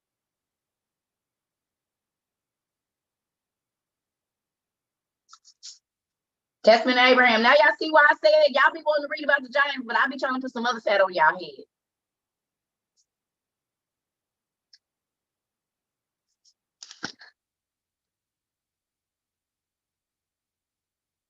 The two deaths in Revelations is the first death with Adam, and the second death is when you go to judgment, when you leave your physical body. The first death was a spiritual death. We all was born sinners because of that. Sin and death came to us because of the first death. Adam was the first death. We died from the spiritual. We were disconnected. The second death is when we leave this body. And then you either go to damnation or you go to paradise.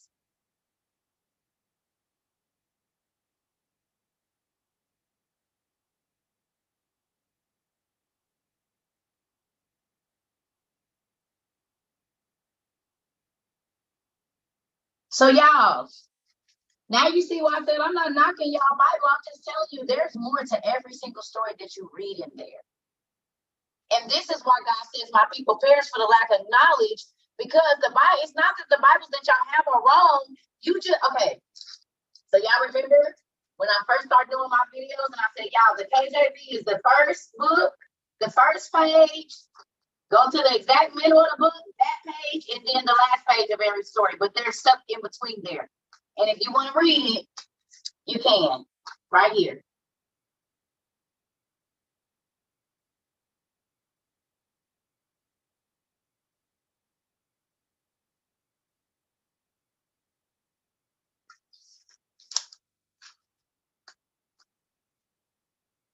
So I'm gonna leave that there. I'm gonna stop there, and I want y'all to go ahead and go.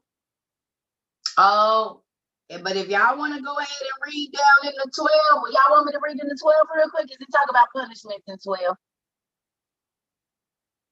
So let's go on and read 12 then. It says, while he was yet saying these things to me, behold, there were two angels with fiery aspect and merciless intention. Look up merciless intention. Look up merciless and then look up intention, y'all, and put it up there for me. Look up merciless. Put the definition up here so everybody can see it, for the people that might be working, and then intentions, the definition.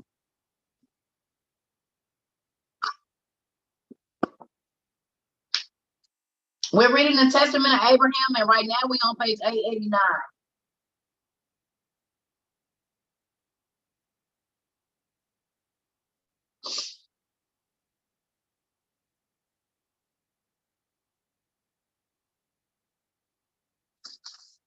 Okay, so he said, what does it mean? Did y'all put it up?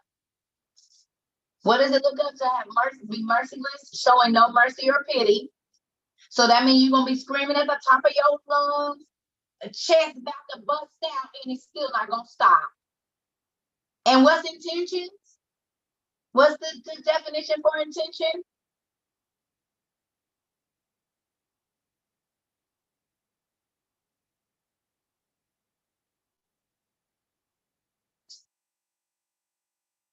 You don't have any of the books that I have. Y'all, for Barnett 22 or Barnetto 22, y'all give them the link to the Old Testament Supergraph PDF. Intention, what is it? I didn't get to see it, Amber.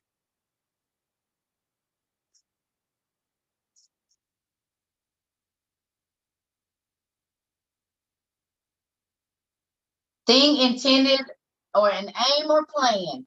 So these angels have an intended plan to harm mercilessly these people that Abraham was getting ready to see. Their whole intended plan is the Punisher. They the Punishers. The Punishers. It says, and a relentless look up relentless look, y'all. I know what this means. They were scary as hell.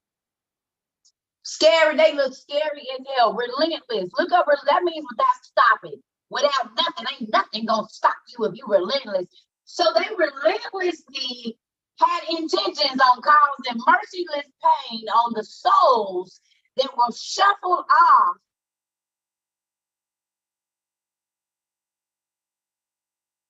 What? Hold on.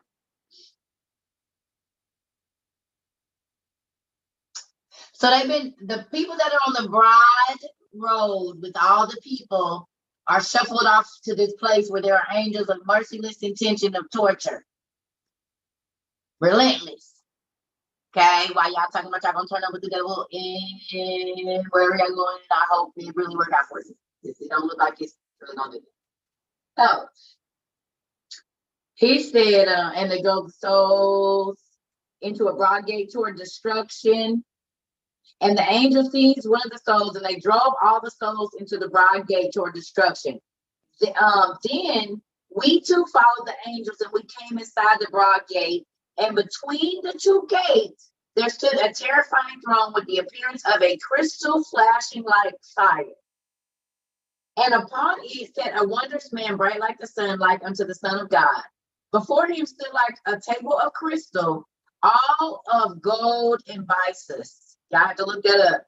And on the table, like a book whose thickness was 6 cubits. 6 cubits, y'all. It's a book laid in front of them. I just told y'all. There go that book.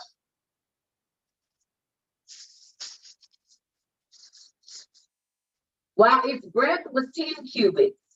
A cubit is 18 inches or 21 inches. So 10 times 18 or 10 times 10. 10 times 18. And then what does it say? 8 times or 6 times 18 or 6 times 21. That's how thick that book was.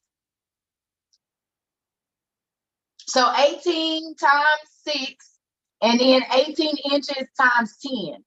That's how big and thick and wide this book is.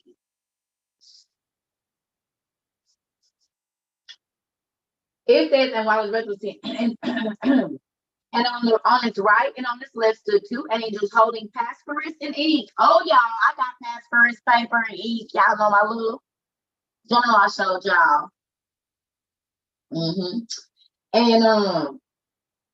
And a pen. And in front of the table sat a light-bearing angel holding a balance in his hand. Remember I told y'all it's a balance? Here go y'all Supernatural. Anubis, when he come and be doing that balance thing on Supernatural. Here we go right here, y'all.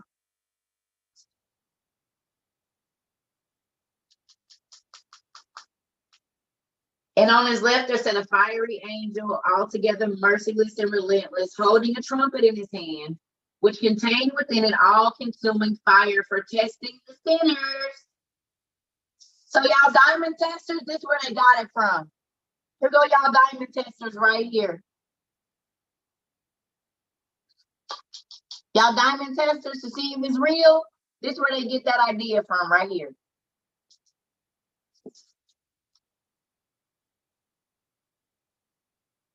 And the wondrous man who sat on the throne was the one who judged and sentenced the souls.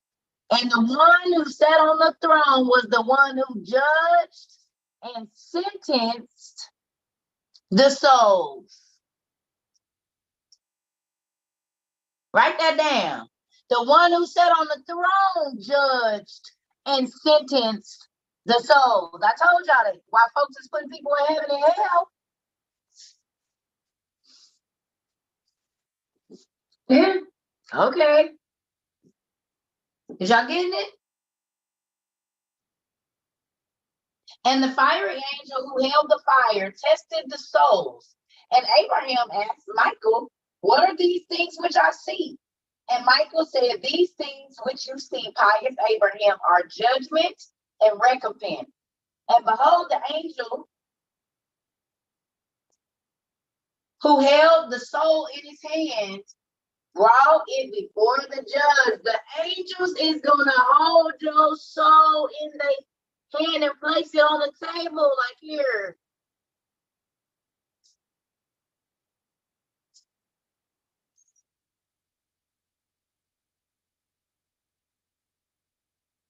Like this. Here you go, Dad. Next song. Like the dude when they say the docket and they bring your docket before the judge and lay your docket down. There you go. Y'all Bible do not say nothing about none of this, do it?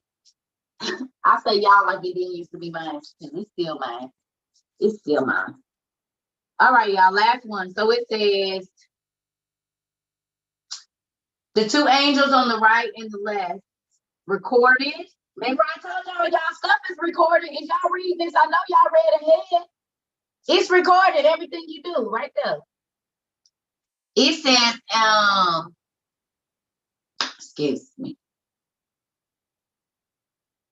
Okay, it says the one on the right recorded the good deeds, and the one on the left recorded the sins. And the one who was in front of the table, who was holding the souls, held the balance, weighed the souls. So your soul is going to be weighed. All the sins that you did are recorded, good and bad. And it's also going to be passed through some fire and tested. And Abraham asked, what are these things which I see? We go back, and behold, the angel who held the soul in his hand brought it before the judge, and the judge told one of the angels who served him, open for me this book and find for me the sins of this soul. I told y'all, I just told y'all the story about it. How your souls is your soul, your sins is gonna stand up. Okay. And when he opened the book, he found his sins and righteous deeds to be equally balanced, and neither turned it over to the torturers nor placed it among those who were going to be saved, but he set it in the middle. So you wasn't too good or too bad. You was in the middle place where he said he'll spit you out. I don't know. I'm not on either side of the Christian scope. I'm not either. I don't believe in God and I don't believe in the devil. I'm just in the middle. Told y'all something for everybody.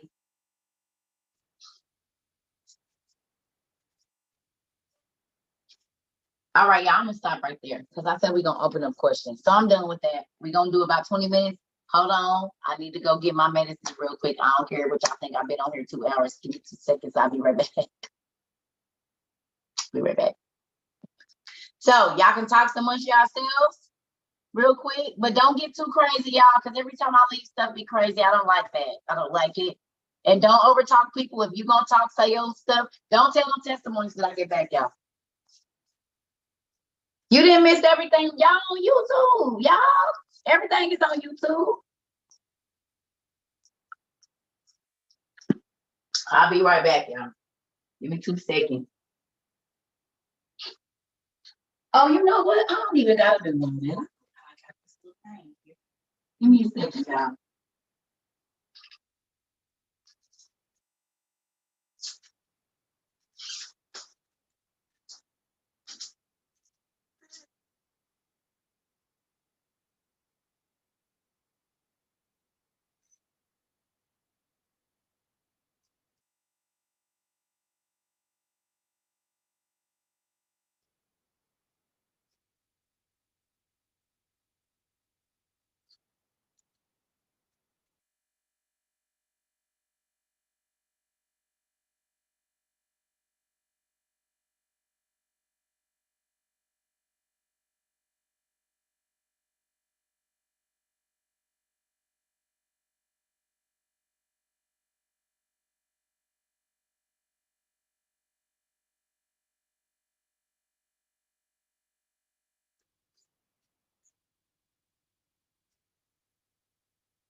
Now, I believe in God. I'm saying what these people were saying on here. I believe in God. Of course, I wouldn't have all these books about this whole situation. Y'all hear the birds chirping? Because I gotta open that window. I gotta have fresh air, y'all. All right. Sandra, go ahead. Oh, let me get my timer together, y'all, because I'm hanging up on folks if you talk too long. So, got 2 minutes. Not being rude, but we got to get through. Hello, Cerca. So my question is, so since they don't go to heaven and they don't go to hell, so they just limbo and purgatory? It's The a play. in-between? So do y'all remember the movie Soul? When I told y'all that's what's on the movie? Remember that it was souls that went up, souls that went down, and there was those grouchy big souls that just stayed? Did y'all watch that movie with y'all kids? No? Nobody did. Well, yeah, they kind of just be like in the, okay, so if you ever see Supernatural, have y'all seen that middle world where everything is just gray? And when that splice in the thing comes and everything there is just gray and everything is miserable and nothing is happy, it's like that.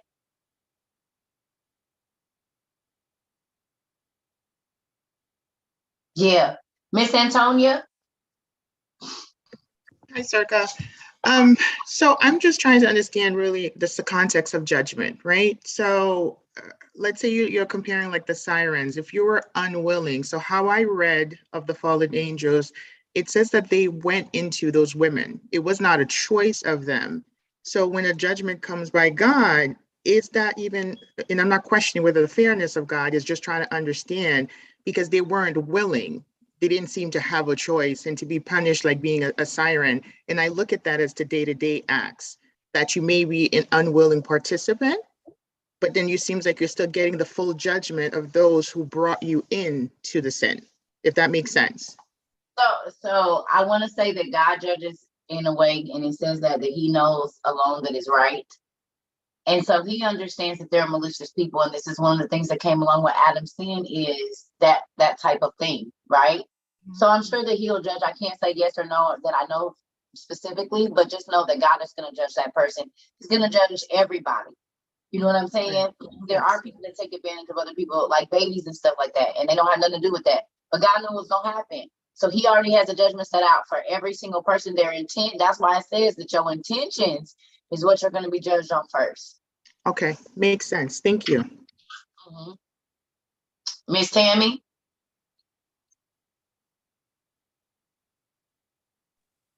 Hey everybody. I was just gonna say about the judgment part. If you keep reading, it tells you a lot. I ain't gonna say nothing. However, from the King James Version, it talks about a final judgment, which is the white throne judgment, which is also talked about if you keep reading in this one. Keep reading. And you know the phrase, this too shall be revealed. Keep reading. Yeah. It'll answer a lot of questions if you just keep reading. But remember that final judgment, only Daddy can do the final judgment. And then everybody will be dispersed where they going. You got the two before him. Yeah. But then he has the final say. Yeah. All right, I'm done. Yeah. Love y'all. Love you too. Y'all see? This is why the Bible say my people gonna perish, because you got sins and stuff coming up, and you don't know what the punishment is. That's why you keep doing it.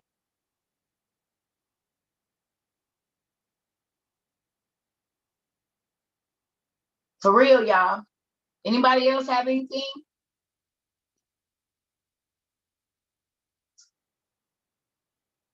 No? Tiffany, go ahead, mama.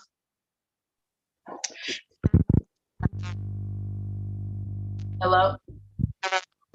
Can you hear me? Yes. I need to give thanks to you and also to Miss Randall. That's all. Your phone is breaking up again. Never mind, I guess. I don't know. I give up. Don't give up. I keep telling you it ain't time yet. It ain't time yet for whatever reason. God don't want you to talk about it. It's the straight and lonely narrow road. I know he's doing the same way. For whatever reason, he don't want you. It might be something he's getting ready to do it's a part of it. I don't know why he keep doing you like that. That's so crazy. Okay. Y'all, if y'all already talked, put your hands down for me real quick, y'all, please. Put your hands down if I already called on you, because that's how we gonna get through everybody at least once. Okay, Miss Riviera. Okay, two things.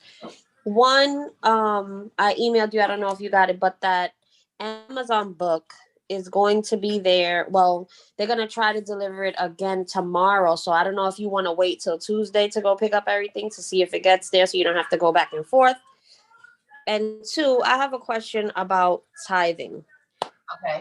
I've been trying to tithe since we started this, and but I've been giving the money to family that I know that are in need, especially, you know, like my mom. She's an avid believer. Like oh my God, she's like my inspiration. But if I give it to her, is that still considered tithing, or do I have to give it away to someone that I don't have such a close relationship to? Well, you can give to those that are right around you, but try to make sure that you're spreading that outside, and it's supposed to go to a person that's in need. Not saying that your mom isn't, but that's what it's supposed to be to someone that is in need, and not in need because they keep doing crazy stuff, but in need. No, yeah, she's in big time need. Especially, she lives off of disability. You know, my sister has just been taken off of disability. She's an older woman. She cannot work. She worked all her life until she got hurt. But like, she's really in a situation where if it wasn't for her children's father, like, she wouldn't be able to even pay her rent. Sometimes she don't even know how she's gonna do it. So that's why I thought, you know, since she is in such need, you know, that's why I thought maybe. But you know, I just want to get clarification. No. If she's in need like that, yes, you can. That's what alms is for, to help people pay their rent, to help people pay their light bill, water bill, get food, clothes, keep their lights on. That's what alms is for. That's what it's for. That's why it amazes me that we have all these mega churches, but we have so many homeless people. I don't understand. Because Yep. the alms that come into the church are for the people. When they need, they can come to the church and get what they need. So yeah, definitely that's fine, Mama. Okay, thank you. You're welcome. iPhone user. Hey, Circle.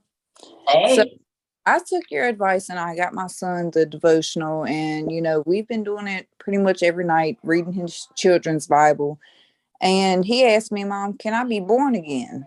So we had a serious talk about what that meant, and I've been paying my tithes and everything, just praying whoever needs it, and really trying to walk in the way and be that example to my kids.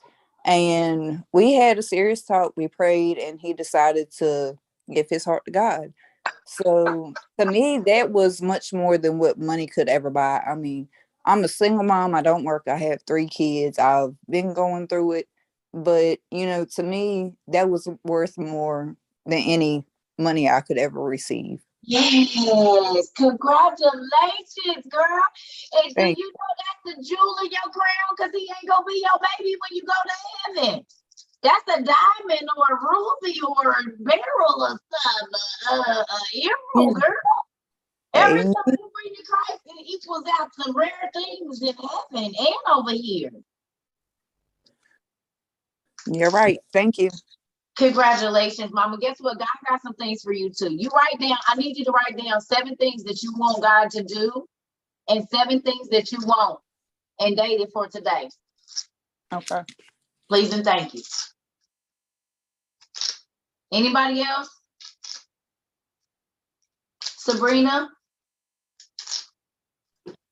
Hey everybody. So this is gonna be real quick. This is a add-on to my testimony I gave the other day about giving that other woman the tithes. I needed the help the other day in the live, and when I gave and I expressed how I made that sale that morning and all that stuff. So I'm here to say that God only not just helps you, but your family as well, because like I said, I have almost 3-year-old daughter and a husband who works full-time, crazy hours.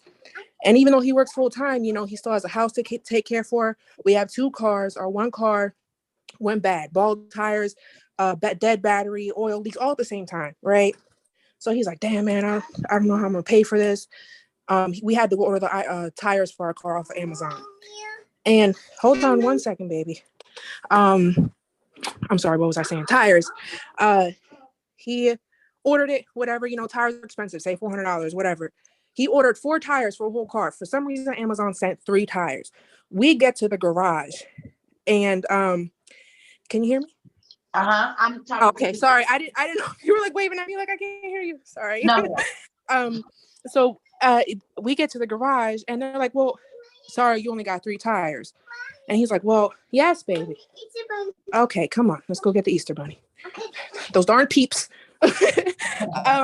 Anyways, bottom line is that he got those 3 free tires because Amazon screwed up, and they were like, well, my bad, take the refund. So we got the money back for the tires, and we got those 3 free tires. On top of me getting those, I had 3 sales. I'm like, what? Because he's like, man, but this car, I need some to get back and forth to work and this and that. So it's like, yeah, we still had to pay for another tire, but that money for the tires can now go towards our other expenses that we were behind on. And okay, real quick, let me say this. I'm jumping in, y'all. I keep telling y'all, when you pay your tithes, you rebuke the devourer off of your finances. So the things that would have ate your money up, don't eat it up no more. Sabrina, I just told you I had to pay for the money for the shelf. Then they turned around and didn't send me screws. And then they just let me keep the shelf and gave me my money back. So now all I gotta do is buy some screws, and I got a beautiful shelf that I gotta put together for free. Sometimes your adversity is bringing your blessing, y'all. And y'all always want to push it away, and that is how God is getting ready to send you what you asking for. And I'm just gonna say that was from one tithe that I sold. Okay, and I got 6 blessings. Okay, that's all I'm gonna say. No, this is why I'm telling y'all. Listen, I didn't say y'all send me all y'all money and this is gonna happen in 30 days. Y'all ain't heard me say that. I said, look, if you send Circa something, I'm grateful. But don't give it away. Don't give it away to a complete stranger, somebody you don't know, and watch God turn around and change your y'all. I've been living on faith since I was 11 years old. Faith. That is what I have lived on since I was 11. I'm not lying. If y'all ever get a chance to talk to my mama, she gonna tell y'all that I was gone from her house at 11 years old. Y'all mamas, think about your 11-year-old child being out and about. And y'all, it wasn't because my mom was on drugs and that stuff I'm not knocking at, but that's just the way my life went. I couldn't work at 11. What job was going on? Even back then, you could get a hustle, but you're not working at 11. You can't rent no apartment at 11. You can't get no car at 11. You can't go get a hotel on your own at 11. Hell, back then you couldn't even buy a lighter if you was 11. Now you can buy a lighter, but I'm just saying. I'm just saying. Miss Natasha, do you have your hand? Well, I don't know if you up at the top because your hand is supposed to be up or you just at the top. So y'all, I wanna say this. I am gonna go on and get off because I need to eat. I haven't ate nothing this morning, but I hope that the stuff that we read. I hope the stuff that we read, it make y'all think about your actions. It make you think about life after now. It make you think that the things that you do on this side do affect your net once you get out of this body. And if y'all can, I want y'all to go and finish reading. If y'all have to, take this week and read the whole testament of Abraham. But I want y'all to study it. I don't want y'all to just read it. I want y'all to pay attention. So this week, anytime we on here, the only thing we're talking about is Abraham. That's it. The whole testament of Abraham. Hi, Pumpkin. Hi, TT baby. What is you doing over there? Hi. Come on, mama. Is your hand up, mama, or are you just at the top? Jada?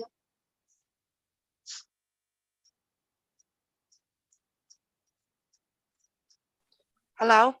Hi. Hey, my son wanted to say hi. Hi. Hi, TT baby. I love your hair. Thanks. Uh-huh. He's a follower. Oh. But I was just we're Cerca Trova. We're always watching. He watches with me, and I be telling him, "Are you listening? Because this is what's going on." So he's like, "Yeah, mom," and asking me questions that I don't know. I'm just like, "Listen." Wow. I'm thankful for But that. I'm kind of upset because I keep falling asleep on the most important parts, and I know it ain't nothing but the devil because I wake up always at the end, and I missed the whole last reading that you was talking about on the punishment, and he woke me up, but I don't even know. I can't even ask him because he ain't gonna explain it. Well, look at this. It's always recorded on YouTube. We record all of these on YouTube. So if you ever want to show somebody, if you're trying to explain something that you saw, they're always on YouTube now. That's what we do. We record them on YouTube. So every one of these Zooms, and most of my lives are being recorded on YouTube now as well from TikTok. So we good. You good. Do you want to ask her a question about our father? What do you want to ask? Go ahead. She'll answer it. What you want to know? Our God is real. Ask her. Our God is real. Yes, God is real. And do you know you can talk to him every day and he will talk back to you?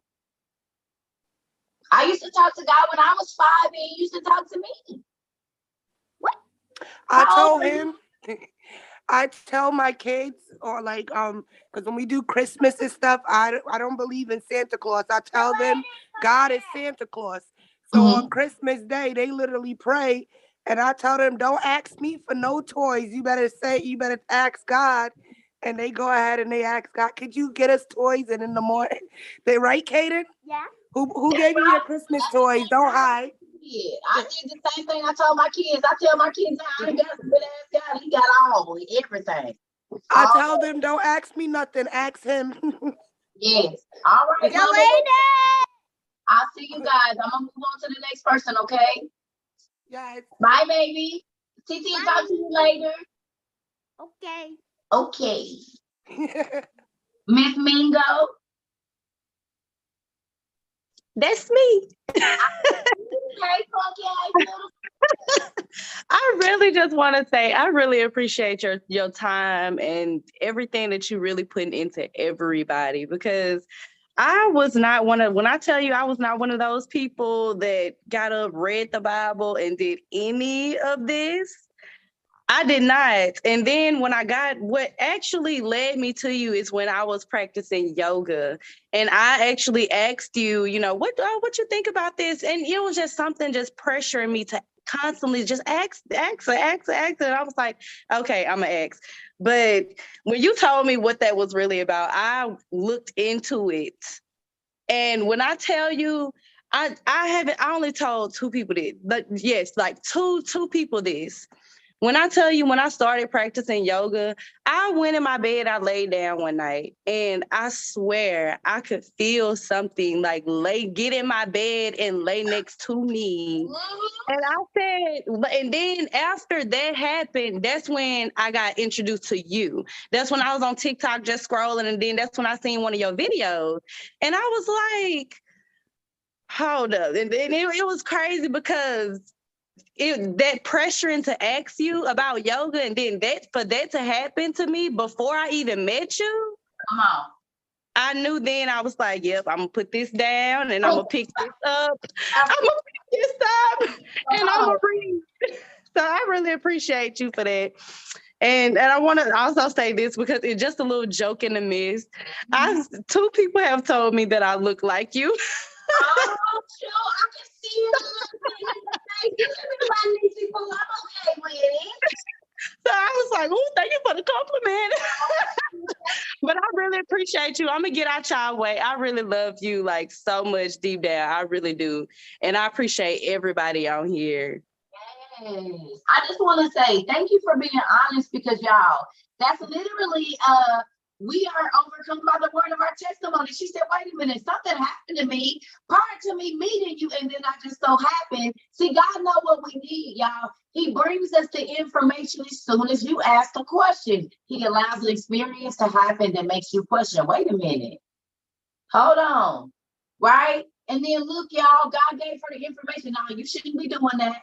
But guess what? There's a lot of things, like I be telling people, you let people give you readings, and that person's spirit ain't right, and they are a malicious type person, you are allowing that person into your, remember I told y'all,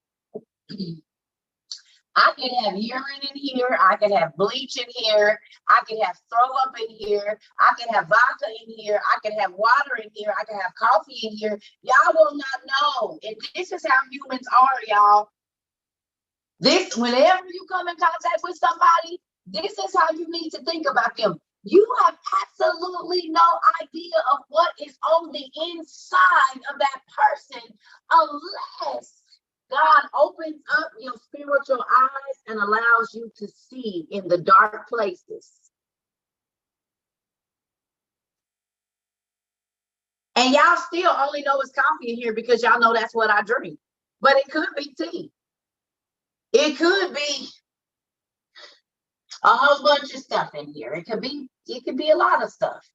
This is how people are, y'all. Y'all think y'all know people? Well, every time you're thinking you know somebody, you better think about this green cup. Y'all can't see what's in here. And it's sealed up tight, too. And unless I open it, smell it, or open it and see, and even then, people that opened up a Coke or a Pepsi, and there was a whole rat in there, in the bottle. Mothers have opened up snacks for their kids, and the whole drink thing is molded on the inside. Would you have bought it if you knew it was molded? No. You wouldn't have spent your money on something that was going to make your baby sick.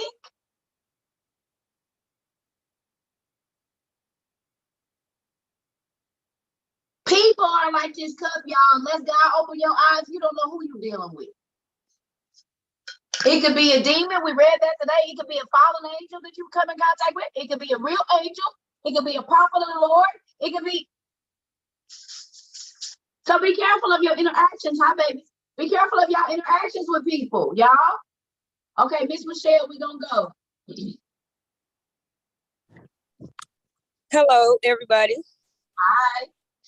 I hope everybody is feeling well today. Yes. I got my car. So I had to come on and tell everyone. I got it yesterday. It is a 2011 Ford Taurus. It is the most beautiful car I've ever owned because it came from God.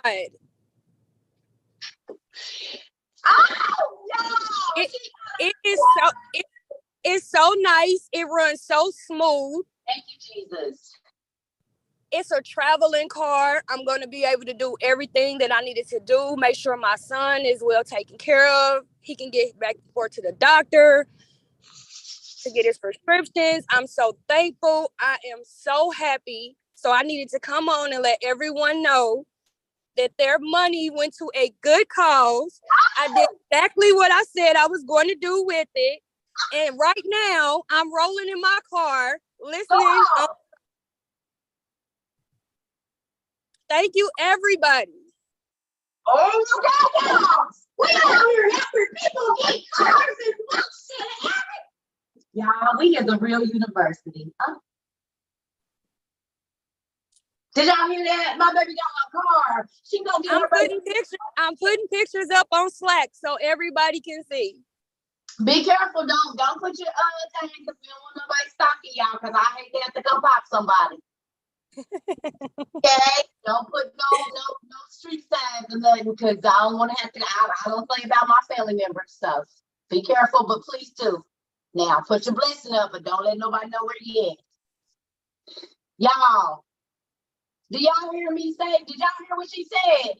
She got her car. She said, "Y'all money," and guess what? She didn't go squander that money. She did exactly what God told her to do, and she said, "It's the nicest car.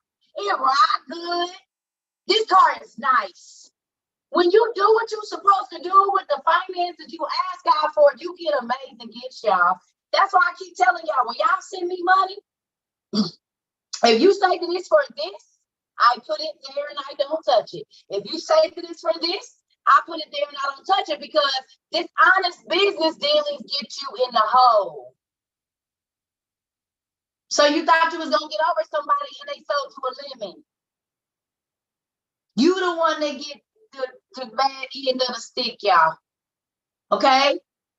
So, all right, y'all. We gonna cut off, and we probably gonna do one here at about 6:30, maybe. I don't know for sure. If not, be looking about 7. I don't know, y'all, because I'm gonna make me some food and I got some stuff I gotta do real quick. I just be hoping y'all what we be reading be blessing y'all. And I hope y'all sharing and understanding what's going on because y'all, you can play God if you want to, but as y'all can see, God ain't playing. Adam is still weeping over all of the souls that are going to be lost at the end times, y'all. That's an amazing thing to think about. So I love y'all. We gonna get off. I don't know, 6:37. Don't make me lie, y'all. We gonna post the link. And don't be blowing up the mind talking about where's the link, y'all. We post the link. Y'all give her a break because she do a lot, y'all. Y'all, she do a lot. Don't be getting attitudes with her and stuff too, because she does way more than y'all. She the only reason other than God that this is still going because she do everything. Because I be trying to do it, I mess up every time. So y'all don't give her a hard time because she's the reason why I got this beautiful monitor and the shelf with our reference. Oh, but those of y'all that didn't see it, did y'all know we got our genie lamp? Did y'all know that we got it? For those that didn't see, we got our genie lamp, y'all. We love props now. We love props. So when we read our Aladdin story, when we read our 1,000 Nights, we got our prop for that. Y'all see, I like props. Did y'all see my pimp suit? Y'all didn't know I threw that on real quick over my stuff and came down in my angel guard. Did y'all like it? I be trying to give y'all, but look, so we're gonna have some, you know what I thought about too? Look, y'all, I thought this when I found out my oldest daughter was pregnant, right? Yeah, we all had these, they make a little music, right? But let me ask y'all a question. What's sitting on the top of this, y'all? What is this? Wouldn't this be considered a crystal ball, y'all? Call her a crystal ball. A crystal ball. A crystal ball. That baby know what it is. Now, ain't that crazy? That it's an angel on the inside of here, but it's also used as another tool, y'all. Now, I got this for my grandbaby. Snow glue. It is a snow glue. They changed the name on it. It ain't a crystal ball.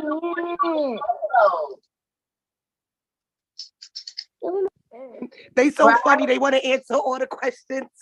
No, that's good. That's good. That's good. So you see, the water magic, water mancy. Remember we talked about that? Sometimes stuff be right in front of your face, and I'm gonna give this to my grandbaby because I prayed over it. But this is the same. Remember I told you the same thing in two different ways. There you go. It can be used to put you to sleep in a good way, or it can be used to put you to sleep in a bad way. Crystal balls. Y'all talking, we talking through a crystal ball right now, y'all. It's liquid crystal display on these phones, y'all. Y'all see how that works? It be stuff like, I'm gonna take this out of here because I don't know how to stop it. Hold on.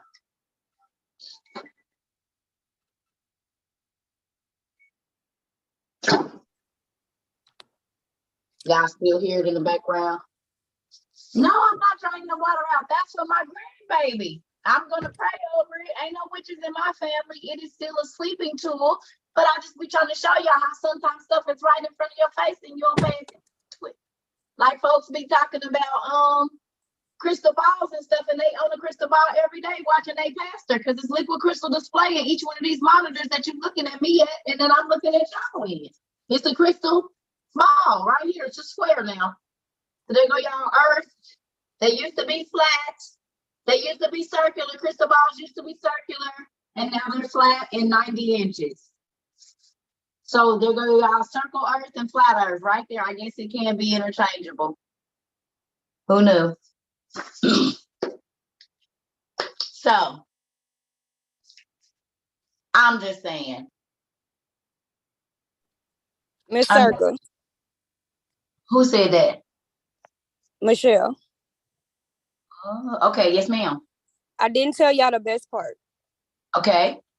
So I had sold $200, right? A couple of days before this. And it just so happened $2,000 I was short to purchase the car. The owner took $2,000 off of the price of the car and let me walk out with the car, cash money, no payments. What? He took $2,000 off of the car on the spot. Yeah, okay. Listen to me, y'all. Do y'all remember saying that when you sow, God make everything you buy be on sale, even vehicles? Yeah, everything you buy, everything I buy be on sale. That nice old jumper, y'all paid $19.99 for it at Walmart. I did not pay $11. These sweats, they came from Walmart, y'all. I know y'all paid $10 or $12 for them. I paid $5. That's all.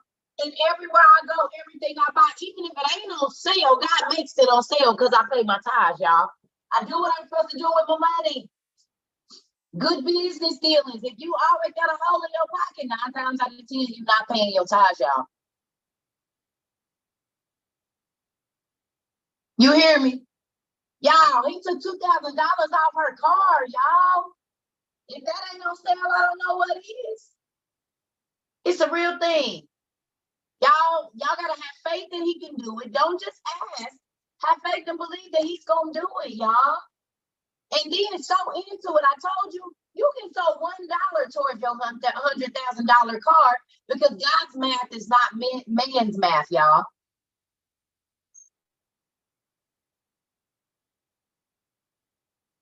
That's all I'm saying. So I love y'all. I'm about to go. I gotta go eat. I'm about to go eat. I'm about to go find me something. I think I'm gonna find me some fish or something. I love y'all. We might get on here tonight. I ain't gonna promise. I don't want to lie because I kind of want to read. So Abraham all this week, y'all. Study the Testament of Abraham.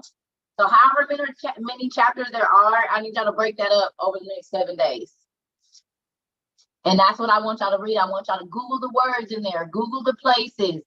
Google every word that you think you know and look it up. Look it up. We're going to have our first study assignment. It's over the Testament of Abraham, y'all. The whole chapter.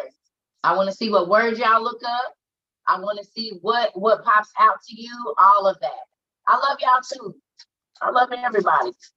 So I'll see y'all later. Thank you so much. All right. I love y'all.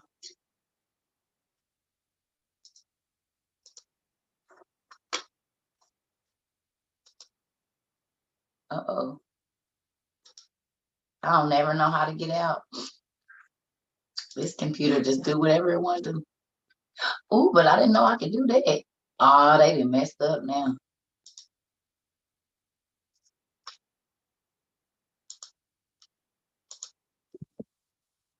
All right, y'all. For whatever reason, it ain't letting me out. Oh, every time. What book is the Testament of Abraham in? It's in your OTP book 1.